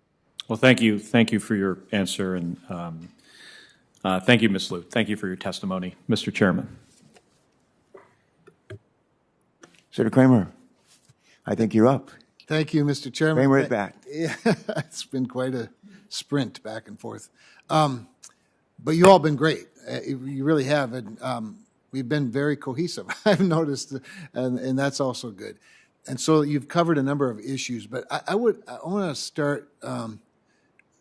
Ms. Lewis said a couple of things that interest me, and I missed a little bit, and she brought me kind of up to speed with regard to agency coordination. And so I want to ask all of you. I'm going to start with you, Dr. Lamont. As I'm sitting here listening, and people may not remember that I was the Economic Development Director in North Dakota before there was a Department of Commerce, and helped the then governor candidate John Hoeven create a Department of Commerce and the legislature, for the very reason that there, even in a state as small as North Dakota, there's a lot of agencies that do similar things, and there's not always a great coordination effort, right? So that's the Department of Commerce. Makes some sense. Let's bring it all together. Have one brand, one marketing scheme. Try to coordinate all of the financial tools. So I'm sitting here and I was thinking, well, let's see. Now you've got the EDA. Today's all about the EDA, and you hear some of the good things and some of the challenges and some of the tweaks. A lot about flexibility, bottom up. I agree with all of that, right? But I would be interested if anybody had any ideas about whether we could reconcile some of the multitude of programs. So EDA has one set of rules, right? And you got to do all this paperwork. And then, but they're not the same as maybe a CDBG grant, not the same as which is not the same as USDA Rural Development Grant, which is not the same as an SBA loan program. And not that they can all be identical, but does anybody have any thoughts about how we can maybe reconcile some of that even across, before we even get to the interagency coordination that Ms. Liu talked about? Could we reconcile some of the programs so it wasn't so burdensome in the first place? Dr. Lamont. Thank you, Senator Kramer. And publicly, I'd like to thank you for laying the foundation for a lot of, in reality, I'm not just saying that because you're U.S. Senator from North Dakota, but a lot of the reason why we're seeing a lot of the energy successes and programs today that have been successful for our state are due to your vision, as well as some of your successors before I showed up. So I got really lucky because my job's really easy as a result. But I would say that many federal programs, whether it be, like you mentioned, HUD or DOT or EDA, et cetera, tend to be fairly burdensome I'd imagine from your perspective, at a local rural economic development organization, they may not, especially in smaller or lower populated counties, they may not have the requisite staffing to put together these burdensome approaches. My suggestion would be to reduce duplicity in terms of programmatic delivery, but also if there's a way we can streamline these things. In some applications you can have requirements as high as several hundred pages, and in local communities, and I know EDA tends to be among the better, but in local communities that's very burdensome. So it's not just the financial burden of the match requirement, but it's also the audit burdens, the paperwork burdens, the collection of data burdens, et cetera, that they may not have access to. My suggestion to fix that would be for the EDA, maybe to form and they may have this, but I'm unaware of it, like a rural development task force, so that communities that don't have the resources and require the streamlining can help educate federal agencies on areas where we can help them streamline the process, but also help them with their grading criteria, because a lot of times we find that return on investment may not be as may not be as high on the list as other priorities, but these returns on investment to communities, if streamlined well, could serve the federal government and rural states across the country. So I would recommend having state, local, regional mix to help inform and recommend programmatic delivery for the EDA. Great. And I guess I would just extend that same question to you, Mr. Whitehair and Mr. Bowman, as well as Ms. Liu in the remaining minute or so that we have. Sure. Thanks. Good question. Obviously, as a as a practitioner of doing these applications on a daily basis for a number of years, obviously, from my position, would it be easy to have the same application for every program that is available? Absolutely. Our job, our responsibility as an EDD is to make sure we make it as easy as possible for our communities and don't get overwhelmed and looking at some of the possibilities that may be available for their priorities in their communities. I guess where it gets, and again, from my perspective, a lot of the communities really don't understand what the involvement requires as far as putting together a project or some of the regulations that come with some of these agencies that you identified, for example, CDBG. There are some aspects of those programs that I think could be streamlined, absolutely.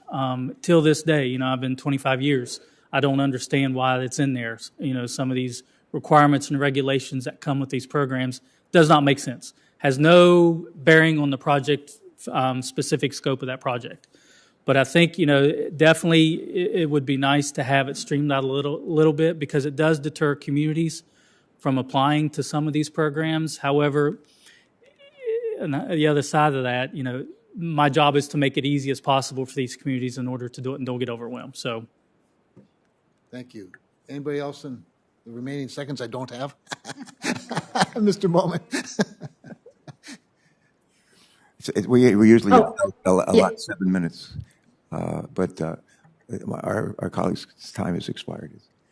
Is there anybody else that wanted to say something? Did I hear, Ms. Liu, was that you?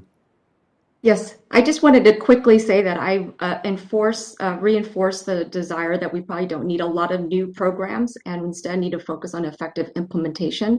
So just two ideas. One is whether or not interagency federal coordination can actually happen at the regional offices to provide technical assistance to local leaders, urban and rural, on how to navigate co-investment opportunities in the federal government. I think what we're hearing from our leaders here as the practitioners have a really hard time understanding the maze of dollars. If the regional offices provided that interagency coordination and technical assistance, I think that would be great. And I think it'd be really interesting for the headquarter offices to think about joint NOFAs to facilitate sort of coordinated co-investments around these big plans that local leaders have. Thank you. Thank you, Mr. You're welcome. I got a couple of questions, and I think we'll be close to wrapping it up. Again, for Mr. Whitehair, a subject that's near and dear to all of our hearts, especially in Delaware, and that is broadband deployment, access to the internet.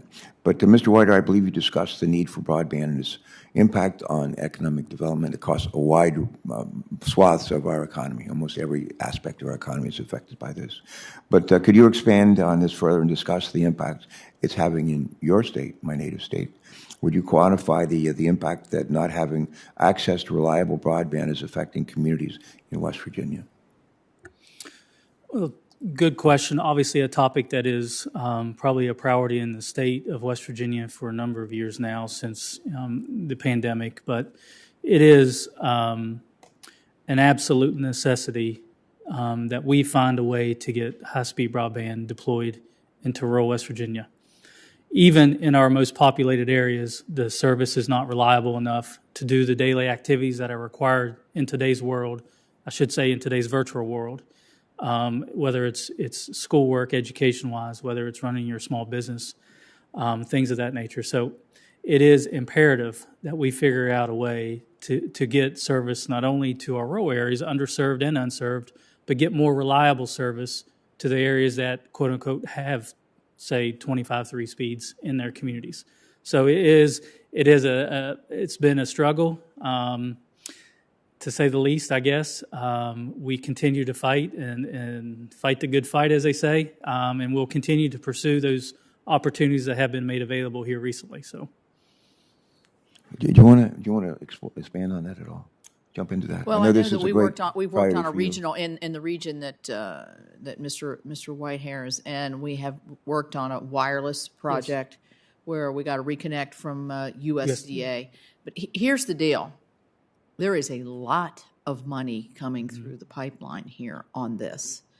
And I really think between the FCC, between USDA, between what could actually happen when the BIF passes, I think this is our chance to really grab it and do it.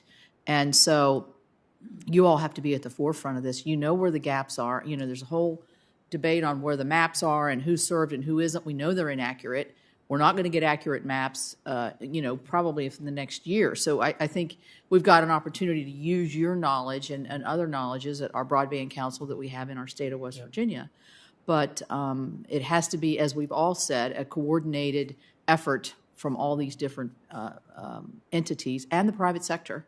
And I'm excited about it, but I just don't want to miss the opportunity. We went down that road in 2010 with BTOP, and you're smiling, and and that was not a good journey for our state, and I don't want to go down that road again. So we're ready to. Be ready, I guess, is my bottom line here. This is coming. Do you have that issue in Delaware? You're so much smaller than we are. And yeah, actually, we're flatter. I describe this as the 49th largest state, and that would be Delaware. 100 miles. Well, if you ironed our state out, we'd be as big as a country. We would be. You'd be the rest of us in West Virginia. Anyway, thank you. You bet. Thank you. Maybe a last question, if I could, for Michael Bowman. Sometimes we find that barriers exist for smaller states and communities in those states in obtaining federal grants. And I understand firsthand that the process can be challenging, daunting, if you will. Do you feel that this is the case with the EDA? And how, if it is the case with EDA, how can we better address these barriers? Yeah, I think through time I've felt some of that is true, but not just EDA. I think, for example, in technology, you can look at the data, but the Boston area, the California area, the Boston area gets all the money. And it's often, that's the case. That's why NSF has an EPSCoR program. And NIH has an INBRI program. It's to set aside a certain amount of money that actually can be competitive with smaller states. I really am hopeful, and I base that on what's happening with the challenge grants, Build Back Better, that that this is going to get corrected when they talk about 50 to 60 planning grants. I kind of think that's going to be well dispersed. When you think about what Amazon did when they said we're gonna put $1 billion in one place and ended up in Northern Virginia, that's one place, and this has the opportunity to be much bigger than that. So I'm hopeful. All right. Let me say our other witnesses, including Ms. Liu, any other quick comments or thoughts you would have? Monsieur Layman? Thank you, Mr. Chairman. This broadband discussion actually is a perfect example of a top-down versus bottom-up approach. North Dakota has many firsts, but we're also the leading broadband producer per capita in the United States. So when the federal government does a broadband initiative, states like North Dakota are actually punished. So if we had a bottom-up perspective to offer, we would ask for similar dollars to upgrade communication platforms. For example, we know that unmanned systems, as well as all the computational science and data networks that are required to fuel our state in the next generation, would be an excellent alternative for us as industry, as well as the state governments already made those investments. So this is why I think having that bottom-up approach, or at least the ability to influence funding, would be super helpful for a state like North Dakota. Okay, thank you. You're very welcome. Thank you. Mr. Whitehair, any closing thoughts? No, sir. I appreciate the opportunity, and it's been enlightening to hear some of the comments from the other parts of the country. I do appreciate Assistant Secretary Castillo for her efforts in working with the EDDs, and I look forward to hopefully EDA becoming reauthorized in the near future. So thank you. Yeah, thank you. Ms. Liu, any last thoughts?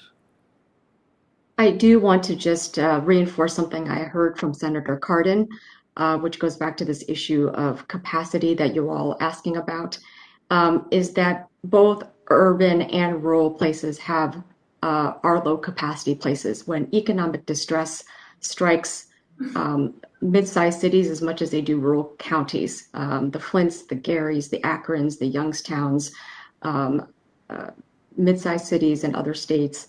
So I just hope that, like the spirit of this committee, we think about a bipartisan urban-rural common ground when thinking about these solutions, because they are really shared. And so focus on technical assistance, the focus on acknowledging what is unique about low capacity places when we think about these grant applications across the urban and rural continuum, I think would be one of the most successful things too that EDA can do with your leadership. Thanks for that. Well, I'm looking at the at our audience here, and looking at the Secretary Castillo. Thank you so much for joining us. Thanks for your leadership and for the great work that your team does across the country. I'm a retired Navy captain, Vietnam veteran, and one who has seen our country torn asunder during the Vietnam War. Many of us witnessed that, suffered through that. We've gone through the worst pandemic in the last 100 years, one of the toughest economies since the Great Depression. And I was with George W. Bush. He was honored at a dinner in Wilmington this past weekend, and had the opportunity to get our governors together. When he was president, I was here in the Senate, and we found, even though we're on opposite sides of the political aisle, found ways to work together. And it was great to be with him. One of the things he talked about in his remarks was how we need to be united as one, as a country. And we're all going to have our differences, but at the end of the day, we need to figure out a path forward from those differences. And just as he talked a bit about 9/11 and how that served to be something that united us, didn't divide us, we need the same approach with respect to the pandemic. It should be something that unites us, not divides us. This battle against global warming needs to be something that unites us, not divides us. I love music. My colleagues know that I love music. And every now and then I pick up on a lyric that has a particular relevance to what we're doing here. And I get in we talked about the technology changes things. And I used to have a little 7-transistor radio that I would listen to music on when I was a kid growing up in Virginia. But now I have a car that has incredible, you can just listen to almost any kind of music under the sun. And some of you have that as well. And a couple of days ago, I heard a old song that I always enjoyed by a group that ended up going their separate ways, Simon and Garfunkel. And the song that they played on my music machine in my car was had the lyric about they've all come to look for America. They've all come to look for America. Let me see if anybody in the audience, I see some people in the audience that remember that lyric. And the song goes on to say, we talk about marrying our fortunes together, marrying our fortunes together. And if we're going to continue to be a great nation and help lead the world, that's one of the things we need to be able to do even better going forward, despite the challenges that we face. One of the things I really like about EDA, especially what we've done with EDA, in conjunction with EDA in Delaware, it enables us to marry our fortunes together. From the northern part of our state all the way down to the southern part of our state, and do so in a way that lifts all communities, all communities. That is a great thing. And it's a gift that EDA has been given, and we in the Congress and this committee especially given our jurisdiction. So thank you again, Madam Secretary, to you and your team. You're a big part of that, marrying our fortunes together. Great debt of gratitude to our witnesses today and to our colleagues who joined us as well. Now, I think, I'm going to look here, I think there's, my staff usually gives me a closing statement, and I'll try to paraphrase this, and I appreciate the closing statement. But we especially look forward to working with the Secretary and her team and our colleagues on the committee and off the committee as we begin to work on reauthorization for an agency that hasn't been reauthorized in, what do we say, 17 years. That's just way too long. And as we look forward to working together to reauthorize this agency, and not just for going through the process of reauthorization, but in order to be able to do our jobs better, be more effective. When people ask for little kids in schools ask me what I do, I always say that I help make the rules for the country. And then I say, what else do you do? I say, we try to help people. And the best way you can help people is make sure they have a job. Make sure they have a job and can support themselves and their family. That's what we do. And we can never do enough, but with the help of EDA, we're going to do a whole lot and a whole lot better. A little bit of housekeeping. I would ask unanimous consent. I love asking unanimous consent when I'm the only one here. But I'd like to ask unanimous consent to submit for the record a variety of materials that include letters from stakeholders and other materials that relate to today's hearing. Hearing no objection. Senators will be allowed to submit questions for the record through the close of business on Wednesday. That's November 17th. We will compile those questions. We'll send them to our witnesses. And we'll ask our witnesses to reply by Wednesday, December 3rd, which is a big day in this town, and some of you may know. And so we'll look for your responses by Wednesday, December the 3rd. And again, one last thank you to everyone. And with that, our hearing is adjourned. I'm going to go join my colleagues and keep on voting. Thanks. Thank you all. Have a great day.